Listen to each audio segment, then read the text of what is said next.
Is there subtitles?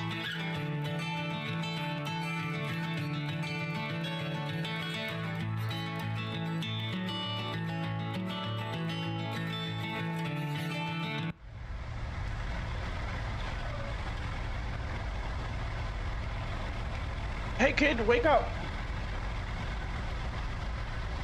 Huh? What? I awoke to the empty interior of the public bus. And just an hour ago, this thing had been packed full of people, but now the only person left was the bus driver and me. Last stop is in 5 minutes better get your stuff together. All right. I guess I must have dozed off. Hello, anyone there? I looked up at the bus driver. The old man's eyes were fixed on the road, but I could still make out his face in the rearview mirror. Hey kid, you got a name? My name is...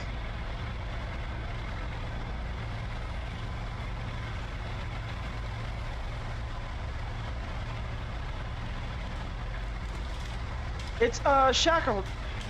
Well, Shackled, I sure hope you didn't sleep through your stop. For a second, I felt a wave of panic shooting through me. Wait, the last stop on this route is still Somerset, right? Yep. I let out a sigh and then checked my pockets to make sure I had all my essentials. My phone and my wallet were still right where I left them. I looked at my wallet to make sure no one had made off with anything while I had been asleep. What brings you this far out? I'm visiting my grandfather's farm. He died a few weeks ago and the farm was left to my family in his will. I'm sorry, kid. Always a shame when you lose a family member. So you're heading out there all by yourself. Shouldn't you be in school or something? The college term just let out for the summer. Ah, right. I could never keep track of when they let the hooligans out to run amok. Me either. What is it you're studying at university? Chemistry? Huh? Chemistry? What do you plan on doing with that? I hope to get a job after graduation. Pharmaceuticals, manufacturing, something like that. I could never get my head around any of that egghead stuff. So you're all on your own? No mom or dad to deal with this kind of stuff? They said there were too many emotions buried out on the farm. They didn't want to soil the old memories of family vacations from long ago. So what's your plan once you get there? Once you get up there? Someone has to see to what's left on the of the old property, and hopefully I can find someone who will buy the land off our hands. What? Buy it? That place was part of your childhood. You want to throw it all away for a handful of cash? Well, we thought that would be better than letting the old place just waste away. The bus driver let out a sigh. It's a shame the only thing the youngsters think about nowadays is money. Neither of us said a word for the remainder of the trip. A few minutes later, the bus came to a stop. It was too dark to make out anything past the headlights. You take care, kid. Somerset has a way with people. Some people set out to find who they are. Some people are set out to change who they are. But Somerset tends to show you who you were all along. I stepped off the bus into the darkness. One hand on my phone and the other on my suitcase. I wonder what he meant by that. I sure hope I remember the way. I followed the dirt trail that led into town until I reached the crossroad. I shined my flashlight up to the worn wooden sign that labeled each direction off the crossroad. North, Somerset Beach. South, Somerset Bus Stop. West, Somerset. East, Esther Farm. I guess I'm headed east. I followed the dirt pathway for a few minutes until I reached the dilapidated wooden fence that marked the outskirts of the property. I opened the small gate that led into the farmstead and hurried towards the main house. Even with my flashlight, it was still impossible to see much of anything, but I could make out the black silhouette of the farmhouse. I made for the house and fumbled around until I found the door. All right, the key. I opened my suitcase and took out the envelope that held the deed to the property and a small metal key. With the key in hand, I unlocked the door and fumbled around for the lights. The old house hadn't changed much since I was a kid. 2 bedrooms, a decent kitchen, and a bathroom. Compared to my college dorm, it was a mansion. There's not much I can do until the sun comes up. I rolled my suitcase into the master bedroom and fell face first into the mattress. I guess I'll head into town tomorrow. And with that, I fell asleep.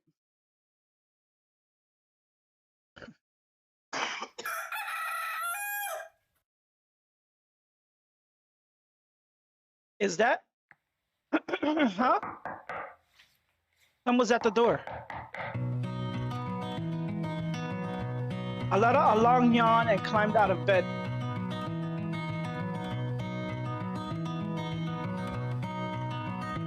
I made for the door. As it opened, to my surprise, I met a familiar face. Huh? Eli? Wait, Shaco, is that you? It must have been 10 years since I had last seen Eli. He was one of those friends you make on summer vacation, but never stay in contact with after the break ends. We used to get into all kinds of trouble when we were kids. Eli, geez, it's been years. What are you doing here? Oh well. Last night I was parked on the side of the road and I saw lights on the property. I thought that was mad suspicious, so I came here to investigate. Oh, well, that was me. Well, what were you doing on the side of the road that late at night? Oh, well, currently a bit home insolvent at the moment. Home insolvent?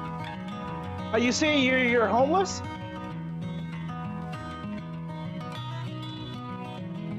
Oh, well, more or less, my folks kind of kicked me out. But enough about me. Are you here all by yourself? That's Eli, all right. Life washed off him like water off a duck. Yeah, after Granddad died, we decided to sell the property. That's why I'm here. Man, this place is a part of Somerset's history, you know? This farm's been here since, like, before I was born. What are you planning on selling to? Not some big corp who will pave it over and turn it into a shopping mall, I hope. Well, it's not like that. I was hoping to sell to a local.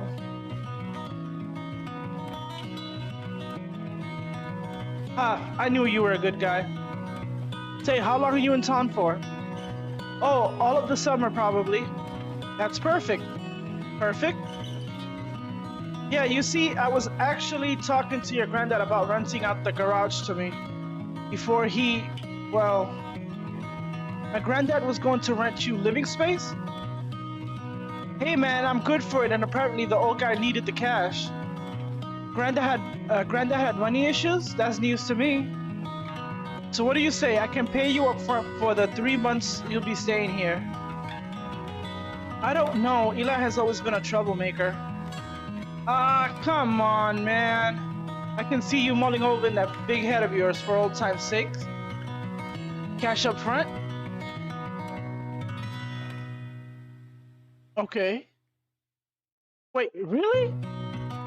I mean, I knew you wouldn't let an old friend hang out to dry. Not to mention when that friend comes bearing the gift of a big old wad of cash. Eli then pulled an envelope from his back pocket and handed me a few $100 in worn, ragged bills. You can always use some more spending money, especially in Somerset. Huh? What do you mean? Come on, man. Don't tell me you never noticed when we were younger. Somerset's always been a big hit with all the city girls, especially during summer break. And there's nothing city girls appreciate more than a guy with a full wallet. Oh my god, I'm not sure about that. Alright dude, give me a minute, I'll pull my truck in and start unloading my stuff. Eli then walked off to the porch and took off down the dirt road. A few minutes later, he returned in a big red pickup which he parked in the gravel driveway. The back of the truck was covered in a big blue tarp. Clearly all of his worldly possessions were in the back. Alright dude, I'll start unpacking and don't worry, I'll earn my keep. I'll make sure the garage is nice and cleaned up. One thing I forgot to mention, privacy is kind of a big deal for me. So if I stay out of your space, you'll stay out of mine, right? I guess I don't have a problem with that. Ah, you're a good guy, Shackled. You should head into town when you get back. I'll have this unloaded and then place a bit, and have the unloaded and the place a bit smithed up. You don't need any help? Nah, bro. You're new to this whole landlord thing. But I'll give you some advice. You're not supposed to be helpful to your tenants. You're supposed to be a major league bummer. I'm just kidding, man. I got this. Eli is just as headstrong as he was as when we were kids. I'll meet you in town when I'm all done with this. Well, okay. Try not to burn the place down while I'm gone. Ah, jeez. You don't have to worry about me. I walked down the dirt pathway out the wooden gate. After a few minutes, I reached a crossroads and headed west into town. The dirt pathway soon transformed into a paved road of flagstones. The city center of Somerset hadn't changed much since I was younger. A pearly marble fountain in the center of town, a great classical architecture of the Somerset Bank, the old-style general store where Eli and I would buy sodas and ice cream on hot days, and of course all the local houses which had still retained their old-fashioned architecture. However, not everything was the same. A bar? Yep. On the corner of the main street, there was a trendy bar that seemed like it would fit more in line with the nightclubs of the city than a small town like Somerset. Shackled, is that you? I turned to face the source of the noise. There was a man standing in front of the bank. He looked only about a few years older than me. Ah, it is you. Oh, I'm sorry. Do I know you?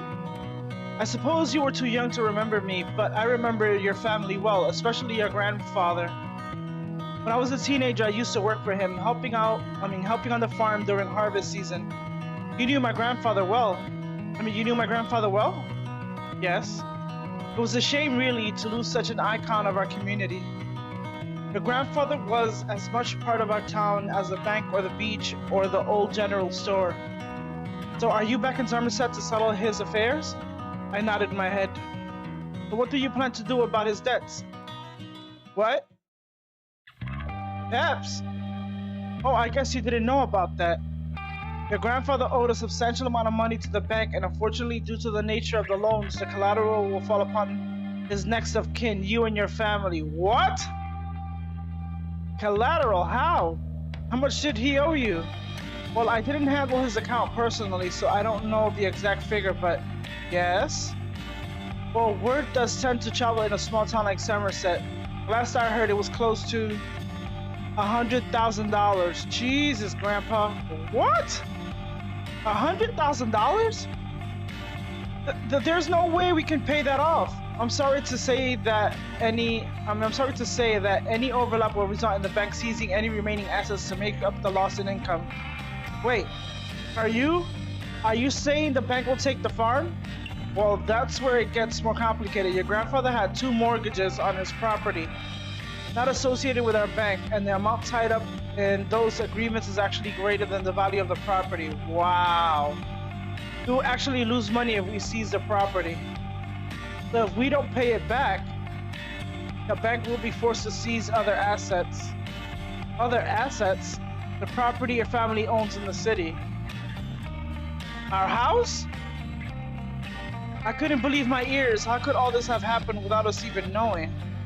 How long do we have to pay off the debt? The lion's sum of the debt needs to be paid at the end of the summer. Oh shit, I began to feel faint as a bitter twist knotted into my stomach. Damn, Grandpa. I didn't even remember walking back to the farm. I stumbled back onto the front porch. $100,000. What am I going to tell my folks? I heard shuffling through the closed garage door and went around back to the side door.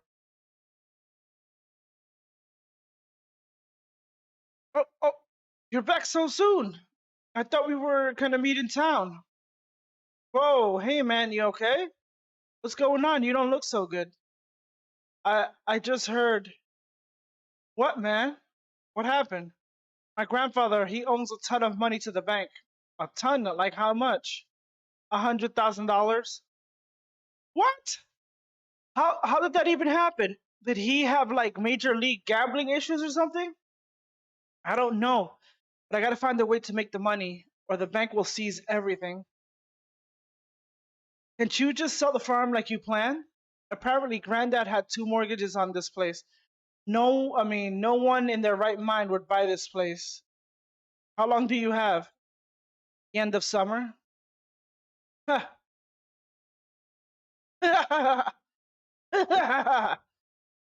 So funny. Has Eli lost? Has Eli lost it more than me? This whole thing, dude. Me and you, it's like destiny or something. Destiny? Yeah, fate. You and I will run the farm. Run the farm? You can fix this place up. We'll plant some crops. The growing season just started. Eli's voice was filled with optimism. We'll figure things out together. You think we can grow $100,000 worth of crops? Hey, I didn't say it would be easy. Shackled an Eli farm. I like the sound of that. This is crazy. Yeah, a crazy good idea. I began to feel dizzy. I don't. Oh, geez, man. Eli caught me as I began to stumble. Hey, man, you should lay down. Eli spent the rest of the day unpacking his stuff into the garage. I thought about calling my parents, but I didn't think it would do any good. It is kinder to tell them now or later. I guess I deserve a few days of summer before I tell them we're destitute. Maybe Eli is right. Together we might have a shot of pulling something off. I sat down in bed. I guess I really don't have the answer.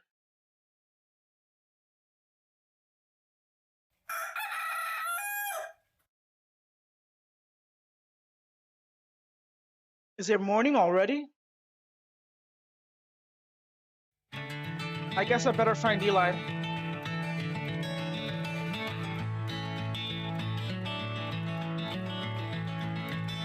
Oh, hey boss, what's the plan for today? Does the general store still sell seeds? Yeah, last time I checked. Wait. Does that mean we're actually gonna do this? I nodded my head. Ah, just you wait. With a little elbow grease, we'll turn this place around in no time. And with that, he outstretched his hand. I guess there's no turning back now. I took his hand within my own. We shook on it. Partners till the end.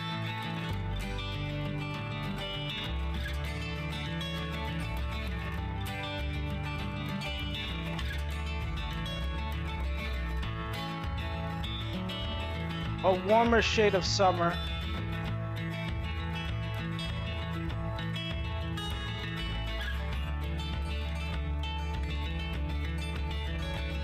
So if we're gonna be partners, I think it's only fair you get to sleep in the guest room. What, really? I already set up my futon and everything, you sure? I'm sure. I'm kinda glad your grandpa was storing all sorts of weird stuff in there. Big glass flasks and beakers, fertilizer, big bottles of iodine. I was kind of afraid I'd get a disease in there. Iodine, oh yeah, he used to mix that with the fertilizer. He claimed it increased the yields of the crops. But all the glassware that must have been from when he was still working on the chemicals, that stuff must be ancient. Well, in that case, it's something I need to get off my chest. I haven't been completely honest with you, of course. Remember how I said I wanted privacy? Well, that wasn't completely true. I used to sell a little. Yeah? Weed, just on the side. You know, just to make a little cash. But my folks found out they kind of flipped, that's why they kicked me out. I was afraid if you saw my plants, well, somehow I'm not really surprised. So you don't care? I have lived in a dorm before, it's not exactly a foreign concept to me. Eli let out a sigh.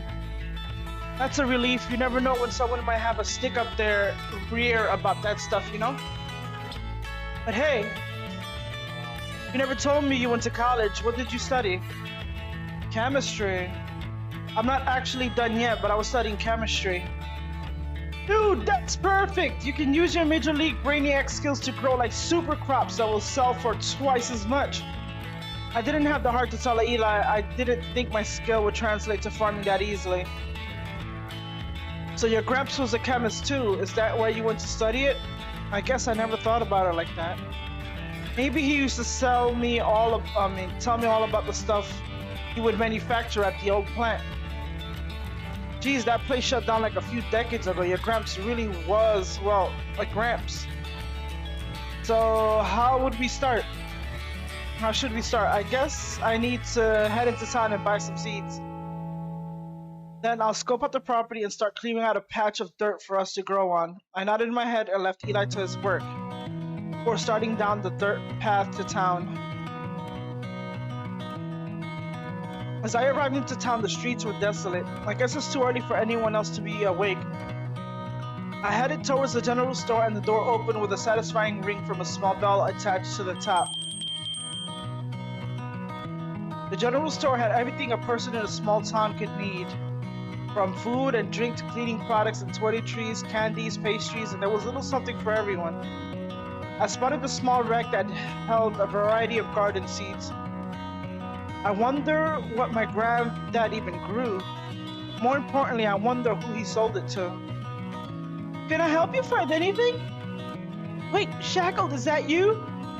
My, it feels like just yesterday that you and your little Eli would come in here with quarters you stole from the fountain to buy candies and sodas. But I'm rambling like an old hag now. Can I help you with something? Can I help you find something?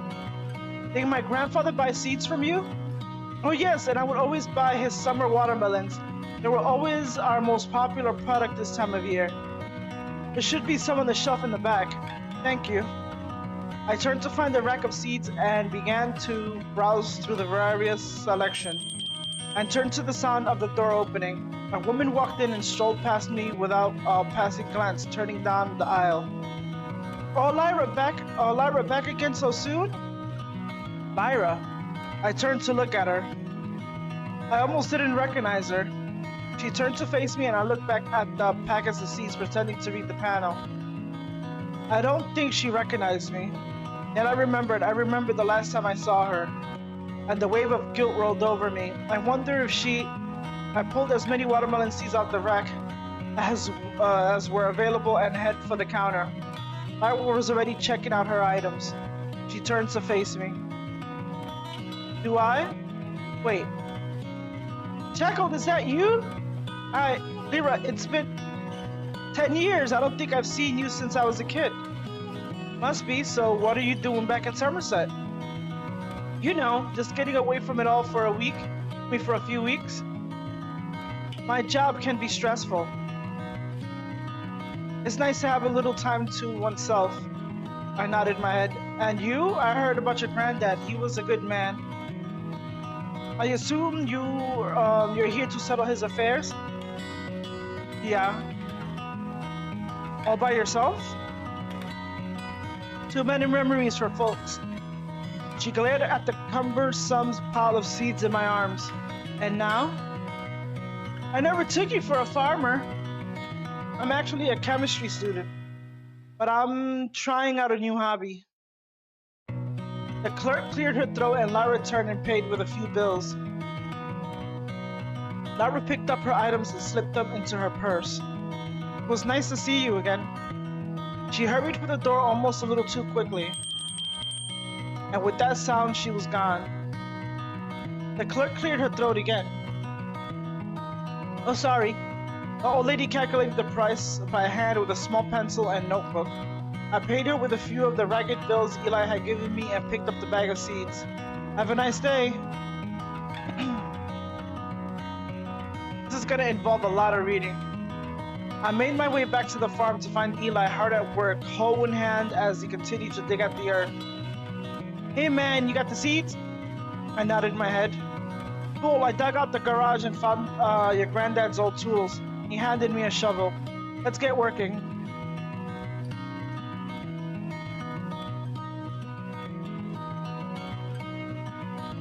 Eli and I spent the rest of the day working, and from the fruits of our labor we managed to cobble together a small patch of planted watermelon seed.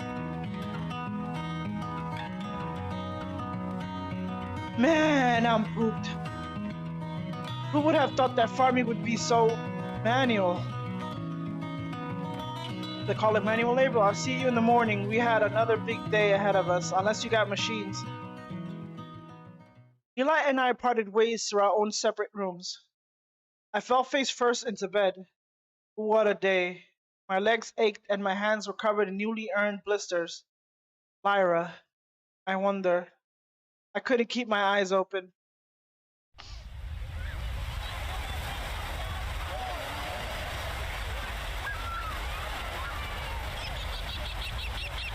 This place. I remember.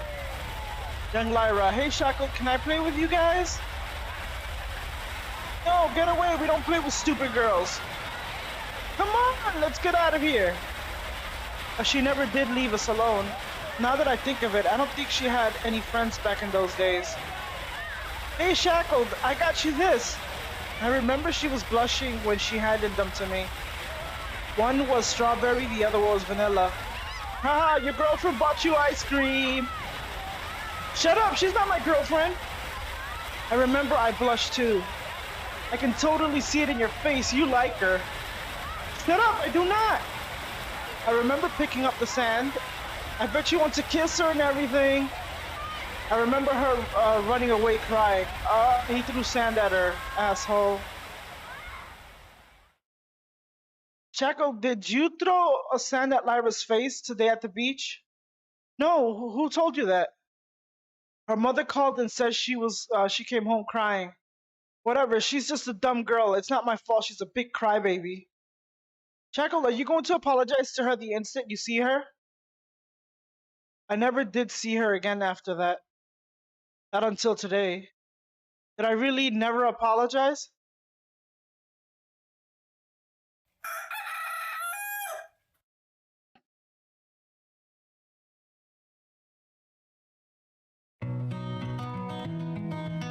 Time to get up. As I made my way outside, Eli was already hard at work. What should I do?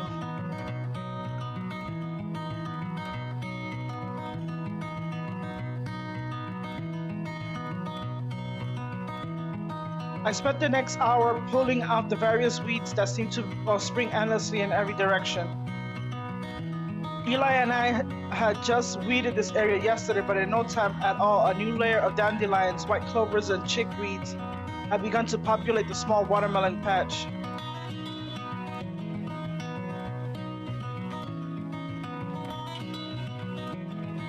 I decided to start a completely new patch of watermelons. If we want to make any real money, we're going to need to scale up production.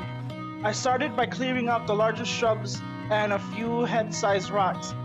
I tilled the open area and began to hoe out the holes for the seeds. After a few hours, I had the whole patch tilled and began to plant the seed. With a small tilt from the watering can, I left the seeds to germinate. I headed over to where Eli was working. Hey man, nice morning, right? Even if it's one-horse town, Somerset will always have its ocean side mornings to balance everything else out, I suppose. So what are you up to? I started working at another patch. I tilled and hoed it already. But while I was digging, I found this. He gestured me towards a small hole that he had dug up an inch deep. Getting down on all fours, he brushed away a thin layer of dirt to reveal the smooth face of a massive rock. Damn, that thing's massive. Aliens? Yeah, it must have take a forklift to get it out. Do you think we should just start a new patch and ignore this spot? If we dig it out, maybe you and me can pull it out together. You're the boss, boss. We started by digging out the edges of the dirt around the rock until only the solid mass was left in the hole. Okay, let's try to lift it. We both clambered into the hole and got a solid grip on the rock. Okay, ready? 3, 2. Wait. Do you lift with your knees or your back? Knees. Okay, got it. 1, go! We pulled as hard as we could, but the rock didn't budge. Jeez, I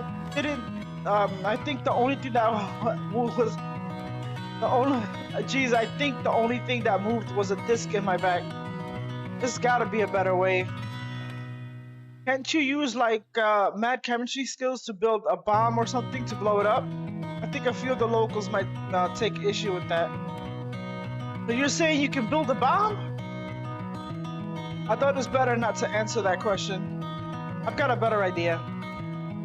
I climbed out of the hole and rushed back to the side of the garage, where several 2x4s had been sitting. I grabbed 2 of them and hurried back to Eli. They need leverage to pull it up. Oh, here's what we should do. We use these planks as jacks. That way we can pull all of our weight into lifting it. That's genius. That's like some physics stuff, right? Physics stuff right there. We both took our 2x4s in hand and jacked them as deep as we could under the rock. Ready? I nodded my head. We pushed with all our weights into the planks and the rock began to lift up. Just a little more. We leveraged the rock against the wall of the hole and with all our might managed to push it out. Eli wiped the sweat off his brow. Man, let's hope we don't have to do any more of those.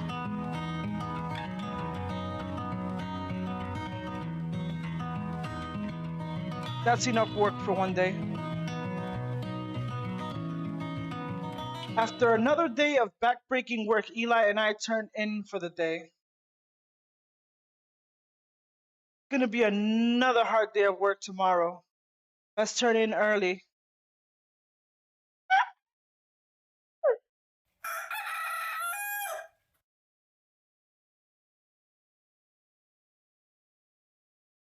Morning? Dude! Dude, you gotta wake up! My eyes shot open. Eli! Get out of here! Get out here now, man! I rushed outside to find Eli staring over our tirelessly tilled earthworks. All our work due down the tube. Then I saw it. Our carefully cultivated earthworks had been completely dug up. All the seeds were gone, and what was small germlings were nowhere to be seen. Something must have gotten into the patch and ate all the seeds. Something? I don't know, rats or something. All that work for nothing.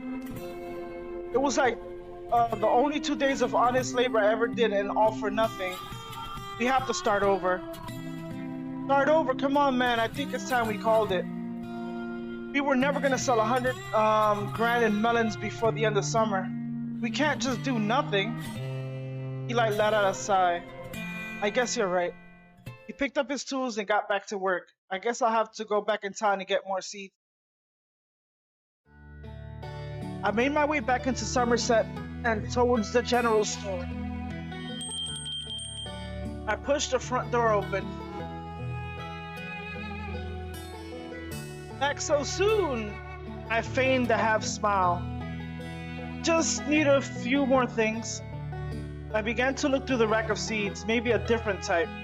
What am I kidding? Eli is right. There's no way I can grow 100 grams of crops in 3 months. I'm screwed. I let out a sigh and put the seeds back. A sigh. As I turned to leave, I knocked over a small bottle of cleaning solution. I picked it up. Nail polish remover, nothing more than diluted acetone. I bet the guy who thought of that is rolling in it. Out of sheer aimlessness and desperation, I began to browse the aisles of the store in search of some answer. I came across a bag of tea leaves on one of the shelves. Mormon tea? I realized I said that out loud.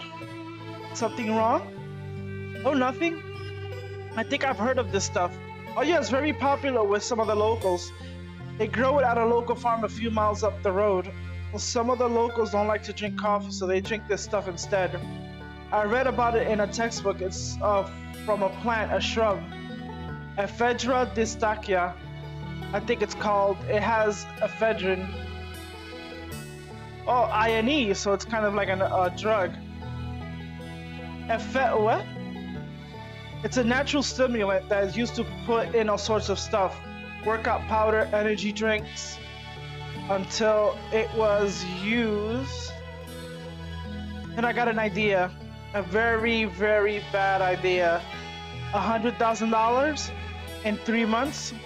I returned to the small shelf with all the cleaning supplies. I picked up 4 bottles of the acetone solution and brought them over to the counter. Shackled?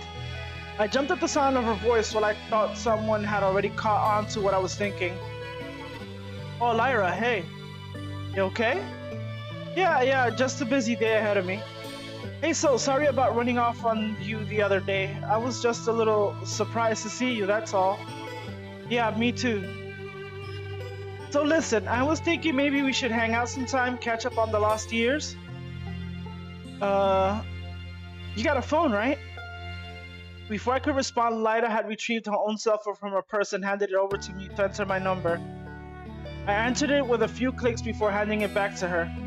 The clerk cleared her throat. Alright, sorry.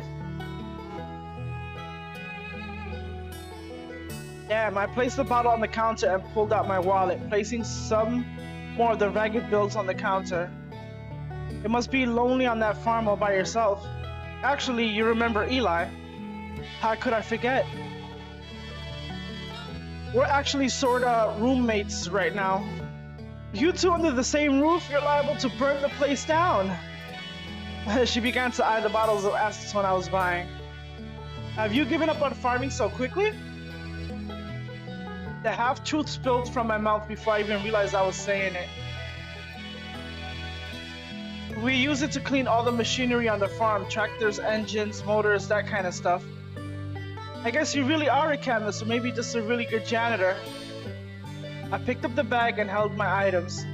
I better get going before Eli burns down the property. I turned to leave. Hey, Shackled. I turned back. See you around. Okay. I rushed back to the farm. Hey man, you get more seeds? No. No? Don't tell me you're out of money. You were right, Eli. We can't grow 100 grand worth of crops. Well, I'm not sure about that. I just said that because I was all flustered, you know? But for sure we won't get anywhere without seeds. Eli, you said you sold weed on the side, right? Well, sure, 4 or 5 times, but I never made it a habit. Who did you sell it to? Why? Is someone asking about me? Humor me.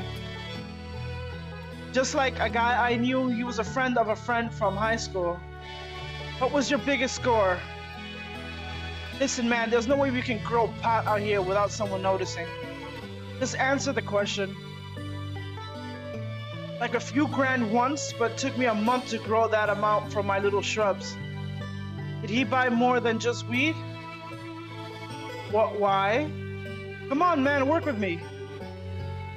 He was a distributor. He sold everything under the sun and then some. How much do you think we could get for something a little harder? Harder, like, how much harder? Meth?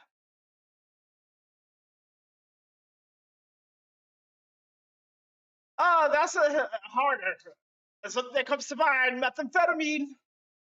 Methamphetamine. What? Methamphetamine? Meth like crystals. Are you crazy? You said it yourself. There's no way we can grow that much scratch. So the way I see it, we need to synthesize it. Look, I understand what I'm asking you to do is crazy and illegal, but I can't do this alone. If you walk, I understand, but I'll have to do it myself.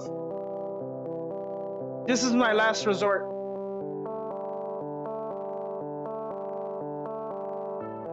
I slowly extend my hand. He hesitated for a moment. He reached out and shook it. Partners to the end. And so as quickly as we had picked up farming, we abandoned the premise. Are we really going to do this?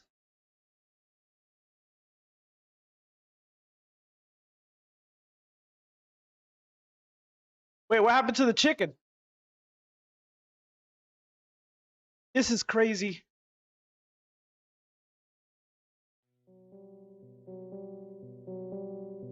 After sending out with, I bet you they burned the house down. After sending Eli with a long shopping list, I started organizing all the things we already had. Most of Granddad's glassware was still intact, and I had most of it cleaned and set up in the garage. I heard the sound of a truck pulling up the driveway. A minute later, Eli appeared through the side door, 2 bags in each hand. Okay, I managed to get everything you asked for. I did it just the way you told me to. Drove all over the country to spread the purchases out. Smart. I think I went like a dozen different hardware stores. Got it all. Those plastic suits, respirators, tubing, plastic tarps, all those chemicals you asked for. I don't think I know what half of these things even are. I had the bottle of acetone, methanol, and drain cleaner. No problems. Well, when I bought the plastic suits and the respirators, the guy over the counter asked me what they were for. What'd you say? I told him I work for a company that scrapes roadkill off the side of the road. Good lie. Well, other than that, it all went down chill. What about the matches? Yeah, I got the weird ones you asked for, the big box of individual divided ones. What are they for? The matches, nothing. We want the striking plates that come in each matchbox. They're the easiest source of red phosphorus, and the individual packs have the highest yield. What about flares? I couldn't find any like you said. That's fine, it just means we'll have to grind some more strikers. And the chemicals, you found everything? He nodded his head. 2 things, the drain cleaner and the muriatic acid, I need to check them. Eli handed me the 2 jugs that contained each respectively. Alright, these look good. We'll have to concentrate each to a level that we can use. Acid? Like the stuff melts down the bones and stuff? Not quite. Either way, it should be easy to distill a concentrated sulfuric acid with Granddad's glassware. Dude, how do you even know this stuff? Is there like a Math 101 class or something? It's just chemistry. So what have you been up to? Clean out the glassware. Granddad must have loved those toys. I gestured to the glassware. Beakers, volumetric flasks, retort flasks, condensers. He even had a modular glass still buried away in these boxes. We can do titrations, redox reactions, you name it. The old man even had a crank vacuum filter. I don't know what I don't know what half of those words even mean. I nodded my head. Let's get everything set up. So was a grandpa trying to start something?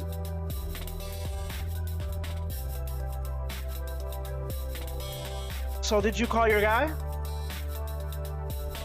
Yeah, he agreed to meet with the stuff you asked for. But look, the guy he works for is a complete psycho, so the less we deal with these guys, the better. When's the next meet? Eli let out a sigh. Tonight, midnight here.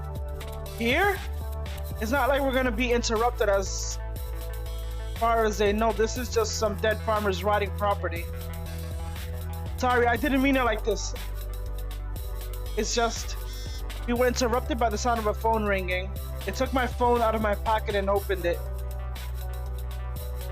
Hey, you there? What's up? Meet at the bar tonight? Who is it? Well, you remember Lyra, right? Lyra? I haven't seen her in years. Is she back in town? I bumped into her in town and she wants to catch up. I'll tell her another time. Wait, no. If you say no, it'll look suspicious. The deal's not till later tonight. That's plenty of time for you to meet and greet, then come back. Are you sure? Dude, you're a chemistry student that lives on a farm in the middle of summer break. Saying no to meeting a girl at a bar is like documenting that you're housing some shadow dealings. I guess he has a point. I looked down to my phone. Sure, what time? 8 o'clock? Sounds good. It's pretty quiet there on the weekend. See you there then. Can I give you advice? Taking advice from Eli felt like looking down the barrel of a loaded gun. Okay. Take a shower and change it to something that doesn't smell like a meth lab.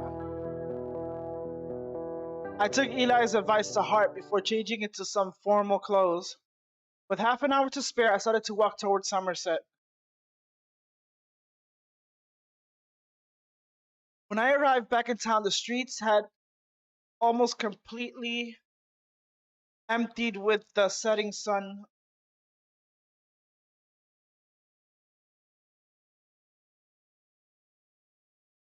Alright, it doesn't show. On the weekend, Somerset nightlife would stay up early into the mornings, entertaining tourists and vacationers, but on weekdays, it could be confused for any other rural town. I looked down at my phone. 7:58. He was there early. I guess she's already inside. I pushed open the door to the swanky bar and was invited in by soft music. The room was extremely dim as my eyes adjusted to the lighting. I spotted her sitting at the bar by herself. Oh, that's the picture. Found the place all by yourself? I was afraid I would have to draw you a map. Well, traffic was awful. Almost thought I wouldn't make it. She cracked a smile as I sat down. This place seems a little out of place in a town like Somerset. Some rich guy from the city brought the old lot that was here, turned it into a place for the tourists from the city. Although this place is basically empty during the weekdays. So are you still staying at the old summer cabin? No. Parents sold that place years ago. Some rich asshole bulldozed it and built a fancy beach house. That sucks. Ira shrugged. Rich assholes will be rich assholes. No one forced us to sell. But yeah, it sucks. So when are you staying? Where are you staying for the time being? The old inn by the beach? I remember that one. It's nice to know some of the old places are still around. Somerset changed since we were kids. Or maybe it just seems that way now. Oh my god. Or maybe it just seems that way now that the rose-tinted shades are off. She took a sip from her drink. Thirsty? Oh. I don't drink. Yourself. She then took another sip from a glass, leaving behind a small purple imprint of lipstick. She felt her lips with one finger and then pulled out her purse, revealing a thin tube of purple gloss from it, which she carefully reapplied to her lips. That's a pretty shade. Expensive too. It's really a deterrent more than anything. Deterrent? She shrugged. I didn't know if you were going to show up, and there are plenty of handsome people that frequent this place. So I made sure to wear this shade as a reminder and a deterrent. Is it poisonous? She laughed at this. Not quite. I stopped making the specific shade a few years ago, and it was always my favorite. You can buy it online for an arm and a leg, but I can never really rationalize spending so much on something so simple. So how is it a deterrent? Because guys like red lipstick? Well, if I was to say this, someone tonight, I would want it to be someone with my wow. Deterrent. Hey Google, define deterrent. Deterrent has two different meanings. Starting with the most common one, deterrent, used as a noun to mean thing that discourages or is intended to discourage someone from doing something. Is that the meaning you had in mind? Yes. Okay. Hey There are some Google. words that can- Stop. Thank you.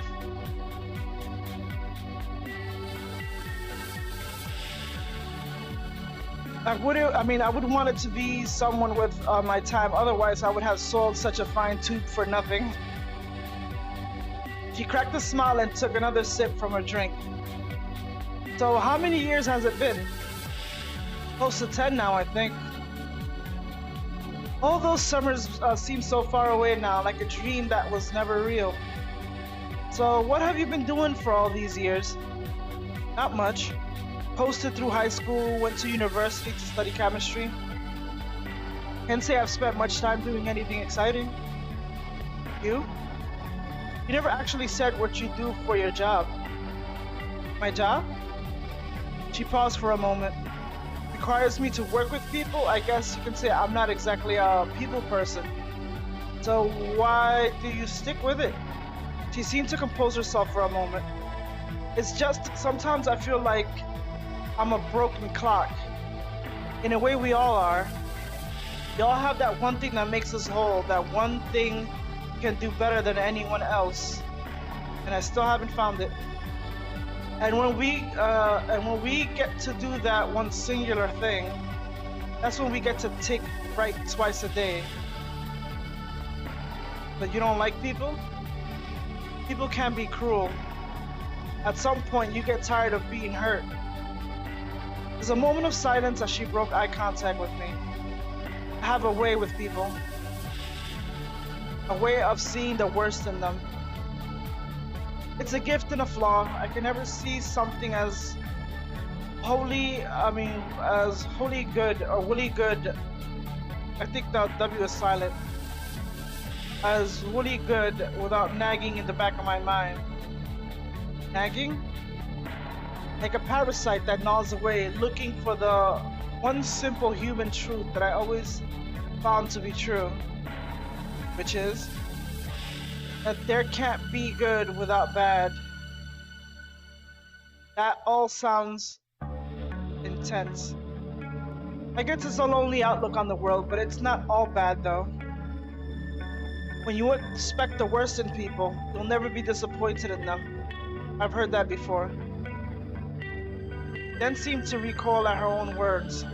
I didn't mean to insinuate anything about. It's fine. Then, they were actually, they were exactly throwing me any, they weren't exactly throwing me going away parties when I left for university. And when I got there, I made friends with the glassware and the textbooks. Myra laughed at this. When I was a kid, I used to think that you and Eli were the coolest two people on the planet. I guess it's just hard for me to imagine you up to your nose in textbooks. I felt a wave of guilt run through my gut. Seems kind of fitting we ended up where we did then, I guess. What do you mean? It's just... Never mind. She let out another small chuckle. Talk about something else. So, the farm. What's your plan? I was gonna sell it to a local, at least that was the plan. What happened? I ran into a few bumps in the road, but I have some plans in the work. If you and Eli hook up these plans, I can only imagine how this is going to end. I laughed at this, but even still I remembered how things had ended all those years ago. I felt the wave of guilt return to me. I should really say something. Apologize. Even though she probably forgot it, but apologize. All those years ago. Myra? Then as if someone knew I was in trouble. Oh, that's mine. I opened it, it was Eli. Dude, the dealer. He pushed the deal. 20 minutes. Get your pants on. Everything okay? Yeah, just something at the farm. Myra, I have to go. I figured as much. She then finished off her drink in one final swig. I have a few minutes. I shall walk you back to your hotel if you want. She smiled at this as she stood. At least he walked her to the hotel. Let's go. I manage on my own. I'm a big girl after all. She then placed her hand on my shoulder and in one swift moment planted a small kiss on my cheek, leaving behind a faint purple imprint. But thanks for offering. She pulled the purse over her shoulder and with a small hand movement waved goodbye as she left me at the bar. See you around. I wiped the small stain and looked down at my finger that was now smudged purple. I exited the bar and quickly hurried back towards the farm. You made it! He let out a long sigh. So what are you gonna say? What? To the dealer, you got a plan? It's just a business transaction, right? Have you done this before? Yeah, but never anything this big. Man, I thought you had a plan. I had a plan. You're the ex-drug dealer. And by the way, did you really text me the details of a drug deal, me being pushed up? It took you all of one day to decide you wanted to cook crystal meth. And you don't have a plan for talking to this guy? Oh man. Please tell me you at least have the money to pay this guy. I got it all, don't worry. Just then a bright red muscle car pulled up through the open wooden gate and stopped just in front of us. A man in a hoodie appeared from the driver's seat. Hey man, how's it going? You been like chilling and stuff? Can we cut the formals and get to the deal? Sure thing, man. The man then began sizing me up from head to toe. Who is this punk, Eli? Hey man, he's chill, you don't got to worry. As soon as the scowl had appeared, it disappeared. Alright, you boys looking to party? He then popped his trunk to reveal a carefully organized collection of illegal substances. You brought the pseudo, right? Yeah, I brought it, man. Is that really all you guys want? It's all I'm paying for. God damn, Eli, this dude got a stick so far up his ass it's coming out of his nose. Listen, friend, I got it all. Crack, blow, acid, weed, every prescription you can need supplied by the finest Smurfs the country has to offer. How much pseudo do you have? A few dozen boxes? Tell you what, I'll cut you a deal for the pseudo and throw in a sample of your choice. You strike me as a refined guy. How about oxys? Just the pseudo. Man, is it just me, Eli, or does this little bitch seem to want to rush to the exchange part of the deal with a little too quick? Come on, man, he's chill. Shacker's just got like a mathematical mind, you dig? He's all about the solution, you know? Fine, suit yourself, you prudy asshole. Here's the deal, $4 grand for a dozen boxes. You got more than a dozen boxes in there. I got other clients, dog. Supply and demand. Mind if I check the pills? You saying I'm trying to pull a fast one? Hey, come on, it's chill, dude. It's all up there. So show me the scratch, dog. $3 grand for a dozen. Holy shit, no wonder he doesn't want any product. This dude must be stone cold out of his brain. I'm serious. I like you, Eli, but this is bullshit. He then kicked dirt in front of me and closed his trunk, returning to the driver's side of the door. That's a shit dealer, Jesus, dude. Fucking childish. Wait, come on, man. You walk away now, you're gonna lose the biggest score of your career. And how's that, man? You talk about supply and demand, but I couldn't help but notice you had no methamphetamine in the back of this dick Oh my god, Eli, you talk about supply and demand, but I couldn't help but notice you had no methamphetamine in the back of this dick compensator you call a car. Wow, Eli. You got more pseudoephedrine in there than anything else. So I'm guessing the lab you bought and sold to went up in smoke. They get busted?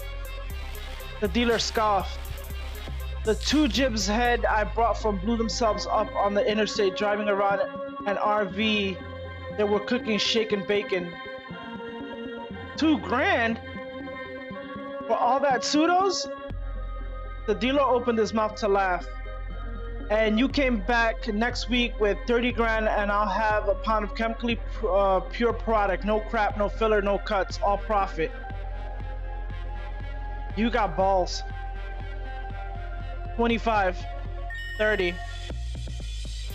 The dealer spit a large mass into the dirt and shook his head. Circus must be in town because all I see is a bunch of clowns. He then turned and looked back at me with a glare of malice. If you fuck me on this, those two Jib heads ain't the only ones the cops are gonna find burning on the side of the interstate. So we have a deal? The man popped the trunk on his car. Yeah, we got a deal. He quickly picked up every box of pseudoephedrine he had and stuffed them into a large garbage bag before thrusting them into Eli's hands. I handed him the envelope with the rest of my cash.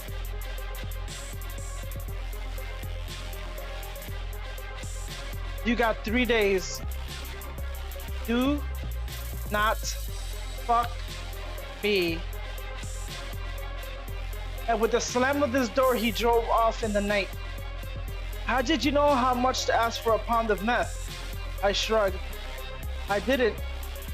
Why? Do you think I went too low? Fuck, dude, I said we shouldn't be making deals with these guys. Now you want to sell a pound of crystals to them?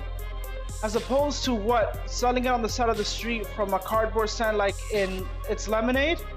So unless you have some other contact we can sell to, this is our best option. I grabbed a bag of pills. Come on, let's get some sleep. Tomorrow we start for real. You gotta be careful because that dealer, he looks shady as fuck. Eli and I spent a silent night in our separate rooms. And let me guess, Lyra gets caught in the middle.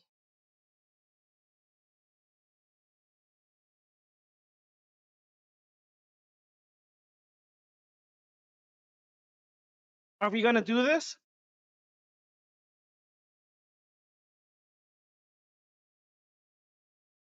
We're officially out of money and we already come this far. If Eli is afraid of those guys, I don't think we have a choice but to cook.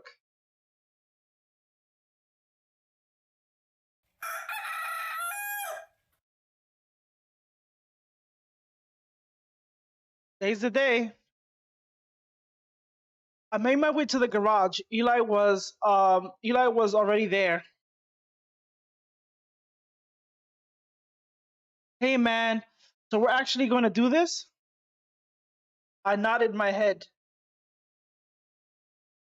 No turning back. Where do we start? First things first, PPE, this stuff is toxic. I opened the windows and turned on the fan to start circulating air out of the room. I always heard that meth labs smell like cat pee. We're not very far from town, so you sure we won't draw suspicion? That smell is caused by the ammonium and sulfur-based compounds released from the manufacturing process. Luckily for us, that's the exact same thing that gives fertilizer its earthy smell. With all the farming that's done in this area, if anyone does catch a whiff, they'll probably just dismiss it as manure. And then we started. Eli and I changed into the large body plastic suits he had brought from the hardware store. I started by handing Eli a nail file and a beaker. Start filing down the striker strips for red phosphorus. Eli hesitantly took the metal instrument. Even with all the PPE, I could tell he was nervous. If anything, all the gear we were wearing only compounded his already fractured nerves. You sure? What if I do something wrong? It's simple, just try to get as much of the dust into the beaker as you can. We'll measure out the amount we need for the reaction later. Alright. I took a piece of paper and pencil in hand and began to draw up the reaction mechanism. After an hour, Eli had collected half a beaker with full of red phosphorus, and I had completed my calculations. Alright, let's start crushing the pseudos. I handed him a mortar and pestle and we began to break open the pallets of thin red pills. Popping the pills into a small ceramic bowl before crushing them up into fine pink dust. Alright. I turn on the hot plate. Now we start the fun part. Fun? Can you maybe break down what all we're going to do? In chemistry, it's called a reduction, the transfer of electrons from one molecule to another. This reaction is called a Nagai reduction. Nagai? He was a Japanese chemist from the 19th century who first synthesized methamphetamine using a reduction reaction between ephedrine, iodine, and red phosphorus. No wonder it fucks up people.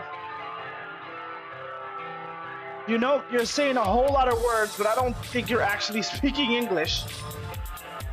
Well, if it makes you feel any better, we're going to have a few warm-up steps, so maybe you'll find your chops along the way. There are a few precursor compounds we're going to need to manufacture ourselves. Precursor? We're going to make our own hydrogen iodide and use that to perform the reduction with red phosphorus. That should increase our overall yield significantly. Oh, how do we do that? Half the chemicals I had you buy, the drain cleaner, bleach, urea, gelatin, packets of all that is going to be used to make hydrazine. Wait, I heard of all that stuff. That's like rocket fuel or something, right? Yes, to some extent, but what we're making is a little different. We're going to make hydrazine sulfate, a powdered version that's much safer. Okay, but what do we need it for? We're going to use it to make hydrogen iodide, which in combination with water will make hydroiodic acid. Okay? And once we have that, then what? We begin cooking the real product. This all seems like a lot, dude. I don't know if I can handle this. Eli, I can't do this alone. Just follow my lead. We slipped our respiratories over our faces. First the hydrazine. You gotta be careful, this stuff will boil if we add it too fast. More ice. Let it cool. Keep stirring. Add it slowly. Okay, hydrazine done. Let's move on to the iodine. Watch it. Keep the fan on full. And now we mix it with the deionized water. Our very first acid. Now we start the real cook. I pulled my notes out. All I had to do was follow the instructions.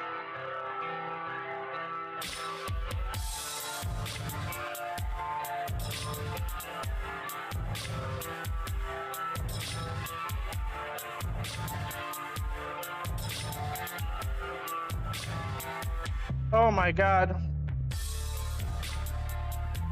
Ephedrine first.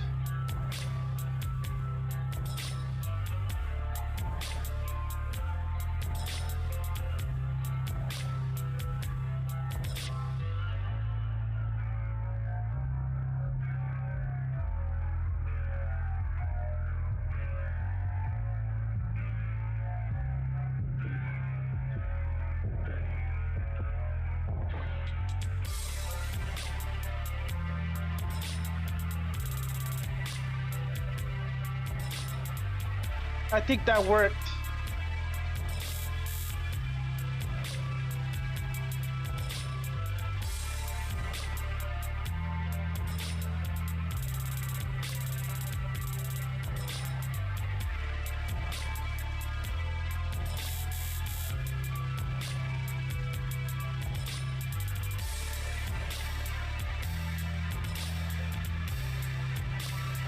Everything has to be in low heat.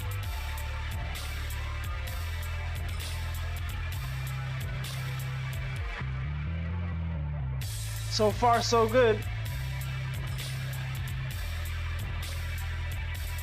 That looks good.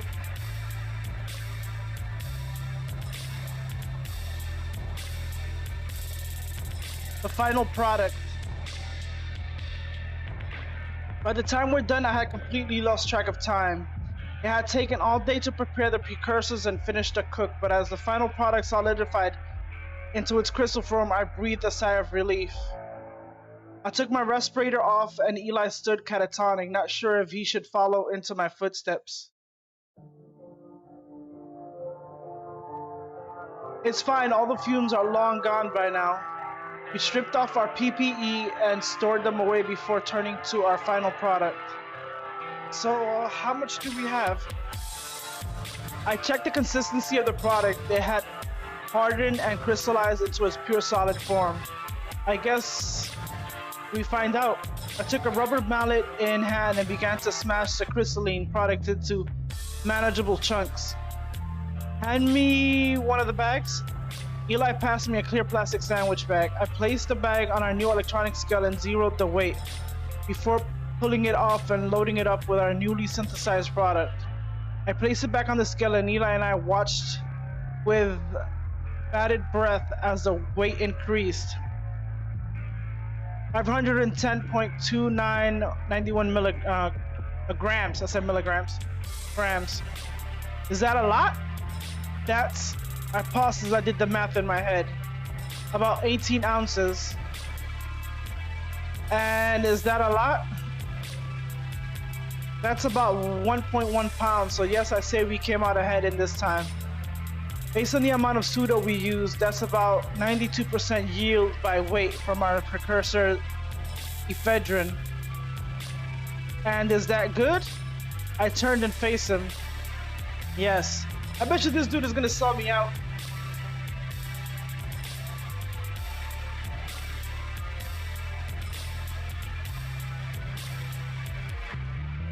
That dude is gonna sell me out.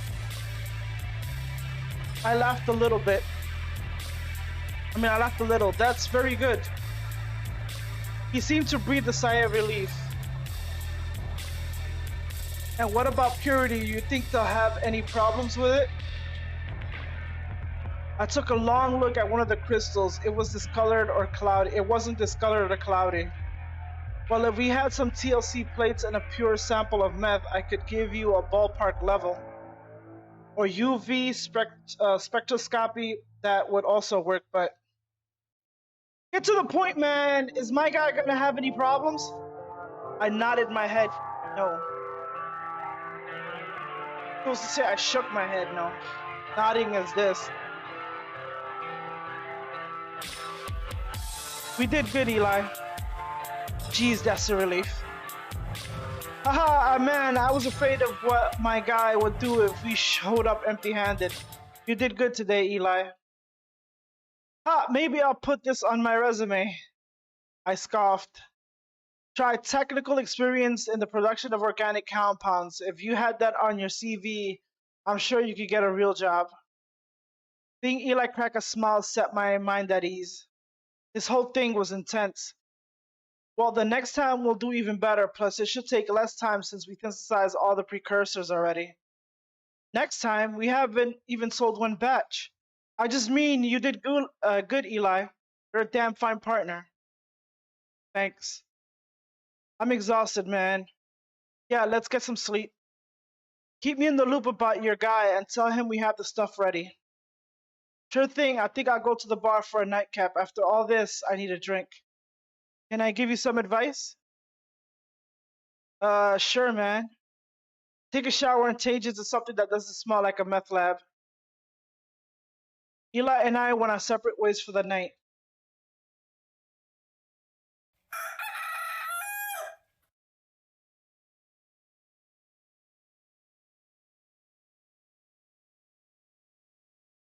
Morning again.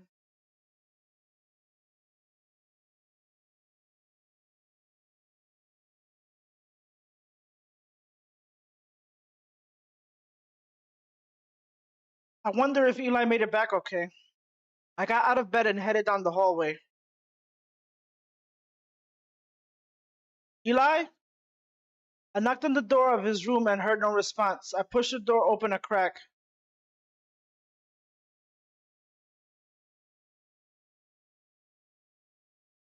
His room smelled heavily of weed and several empty bottles of beer sat on his bedside table. He was passed out in bed. Guess he was he was out late celebrating. I knocked on the edge of the door frame and he snorted as he slumped awake for a moment. What? Just making sure you're still breathing. Leave me, what?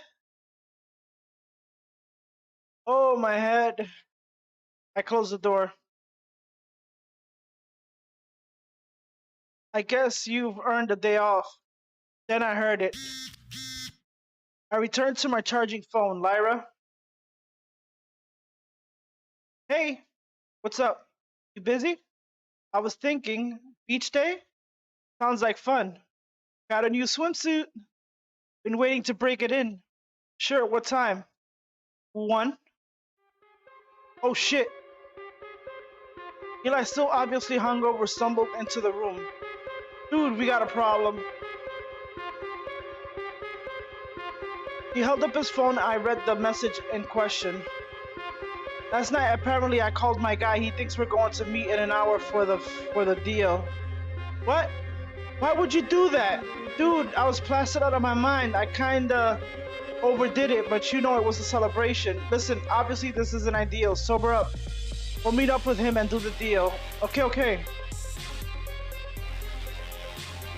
I hurried into the garage and found the bag of crystal we had cooked just the other day.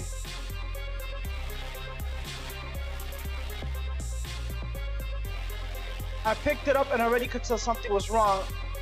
It wasn't where I had left it the other day. I placed it on the scale. 1.05 pounds. Eli, get in here! What? We're missing an ounce. Missing? What happened last night? You didn't smoke. What? No! And what happened? I could tell that question was racking every fiber of his brain for an answer.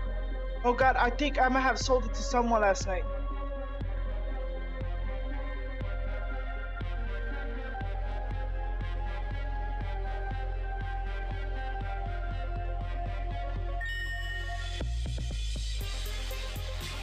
What? You sold it? It's also fuzzy, but I think I met a guy last night. He had some friends. We were looking to party and I was so drunk. Open your wallet. What? Just do it. Eli reached into his back pocket and pulled out the small leather sleeve. Inside we found a few $100s in fresh clean bills. Did you have this cash before? No, I had maybe 40 bucks after the shopping spree for the lab. So who did you sell it to? I don't know, man. I was so fucked up. Well, think. I think it was a college kid or something. You're joking. What are we going to do? What do you mean? I mean, can this guy ID you? Well, I mean, why would he need to do that? Because if this guy gets caught with drugs, what's the first thing the cops are going to ask him? Fuck.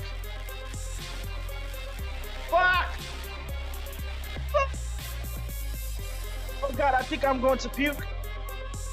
Not in my lab, you're not. Eli rushed out of the room and outside. Oh my God, of course this guy's a fucking idiot. Oops. I grabbed the bag of product and hurried after him just in time to watch him hurl over the side of the porch. I'm so screwed. Eli, we shouldn't be making any assumptions. For all we know, this guy was just a tourist and he could already be gone. Oh fuck, I gotta skip town, man. Eli, you gotta get a grip. You'll lay low for a bit, but for now, in the short term, we need to get ready for the deal. Where is it going down? Let me get 1 o'clock. Is that really all you can think about right now? I'm just saying, if you need to skip time, you're going to need the cash. Okay, you're right. Eli pulled his phone out of his pocket. He's gonna be here in 20 minutes. Eli and I scrambled to get everything together and rushed outside before the dealer showed up. As the dealer's red muscle car pulled up from the farm, Eli looked like he was going to throw up again. So, you two morons sure no one lives here? Man, it's cool. Old guy who lived here kicked it a few months ago. No one's been here since. The dealer eyed Eli from head to toe. You look like shit. But whatever, just show me the product. First I want to see the money. The dealer rolled his eyes and pulled a Ziploc bag that held several rolls of cash from the back of his car. Product? I held up the bag and the dealer snatched it in one swift motion. He opened the bag and took out one of the small jagged crystals before tasting it. He spat it out. Not bad for two morons. He took a small scale of his back seat and weighed the bag. 1.05 pounds. And here I thought it was all air. He tossed me the bag of money and then pulled out his wallet and received a few extra $100 for the extra half an ounce. I took the extra cash in hand. So, same time next week? We'll need more pseudo. Not my problem. What do you mean, not my problem? Listen, you guys got everything I had, and? My pseudo guy got busted, okay? Who was he? This is a guy, dude worked at some pharmaceutical warehouse. He would scam a few boxes every now and then. Lose the paperwork here and there. He finally got caught, I guess. The man then got back into his car and I leaned through his window to whisper. What happened to him? Has he been talking to the cops? The boss had that dude shivved in the back while he was showering in the local Panadero. So don't worry, your pretty little face, no one talks about our biz and gets away with it. And with that, he drove off. And he made his way out of the gate. Eli threw up again. Oh man. Did you hear him? I'm not screwed, I'm dead, dude. All that guy did was sell him a few pills. What do you think they'll do when they learn I've been compromised? They're not going to learn anything. How do you know? I got to skip town. No. Eli, if you run now, it'll look suspicious. Not just to the cops, but those guys too. Got to play it cool for now. I opened the bag of cash and began to count out half the rolls. 15 grand each. Oh shit. I handed him his share. This is a lot of money. I know. Now we need to talk about upscaling our production. 2 or 3 pounds a deal, or else we're gonna. 2 or 3 pounds a deal, or else we're not gonna be able to meet our deadline. Are you serious? Another deal? All things considered, this could have gone worse. But how are we gonna get that amount of pseudo? We barely managed 1 pound with all the boxes that we had. I don't know yet. Fuck man, I gotta go burn a joint before my heart explodes. Eli took his cash and returned to his room. And then I remembered. Lyra, I had completely forgotten about my phone. I rushed over to the bedside table and stashed a bag of cash into the drawer before grabbing my phone. Oh shit, you're late, dude.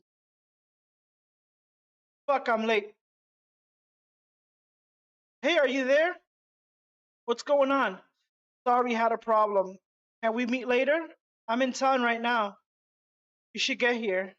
Something happened? Something happened. What? I grabbed my wallet and slipped it into my pocket with my phone before heading out.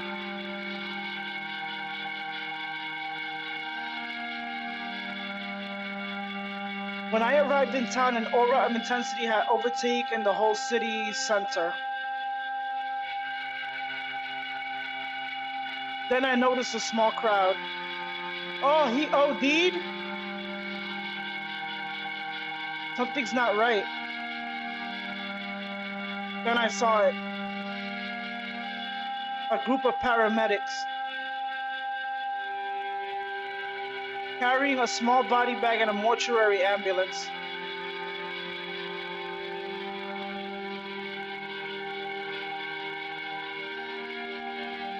What? Hey! She had found me amongst the crowd. Who is that? A local, apparently, some college kid who was back in town for the break. What happened? There's a lot of rumors, but apparently they found drugs on him. With those words, I felt a burning anxiety overtake me. They're saying he OD'd. I felt my heart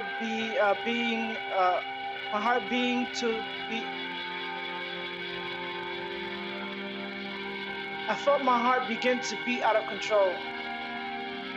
Come on, people, if you're gonna, what is it, right? Write it right, man. A burning tightness in my chest overtook me. Are you okay? I had to calm down. Yeah, it's just... Say something. I exhaled, and the panic stopped. It's a tragedy. My heart beat slower, and my chest began to clear. Did you know him? No, not really. He was a local, I think. But where did he get the drugs? Anyone's guess. Some tourist from the city probably sold it to him. Just another dumb kid who wanted to get high, and now... She let out a sigh. Want to get out of here? And I think I'll head back to my hotel. You want me to walk you back? Sure. Thank you, Shackle. As we walked in silence, I got the feeling there was something Lyra didn't want to tell me. Are you okay? It's just a waste. A life thrown away for nothing. A few hours of euphoria, is that really the sum of a life? Sometimes I think, are all we doing chaining happy memories together, interlaced with periods of intoxication? Numbing out the pain and pretending to remember only the good things? Is that the sum of a life?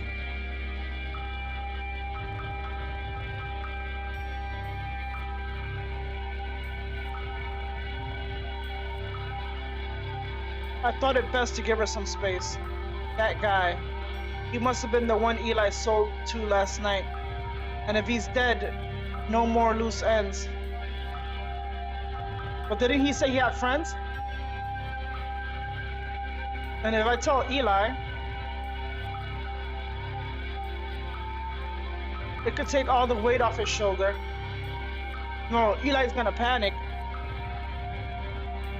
and feel guilty. Or it could destroy him.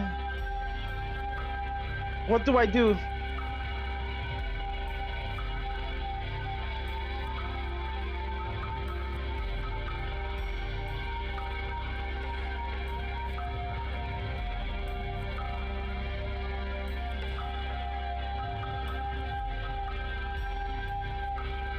Telling him the truth might be worse than what he's already feeling.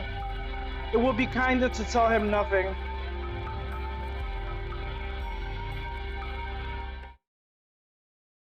I turned in early after doing very little for the rest of the day.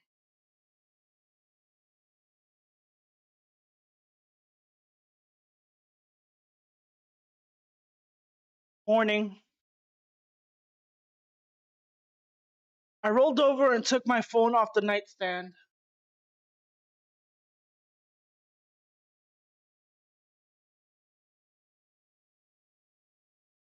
Hey, you doing okay? If you need to talk. I heard a knock on my doorframe and looked up to find Eli. Hey man, what's up? My guy, the dealer, he texted me last night. He said he found a new pseudo supplier if we want to make a deal. You're okay with that, even after what happened? Eli nodded his head. Once we make enough money, we can both put his whole thing behind us. I nodded my head. Okay, if you think that's the play, call your guy. Eli left the room and I turned back to my phone. Still no response from Lyra. I went outside to find Eli on the phone. After a few minutes, he hung up. He's on his way. You feeling okay? Eli nodded. I don't think I can blame myself. Whatever happens, happens, you know? Like I said before, fate drove us here, right? And we made it this far, so I guess something out there has got our back. I didn't know if I believed that. We waited in silence, and a half hour later, the same red muscle car pulled up to the driveway. You boys look like shit. So, what happened? Huh? Yesterday, you didn't want anything to do with us. Now you bent over backwards just to find the new pseudo supplier? How the crystals you cooked up sold faster than anything we had before.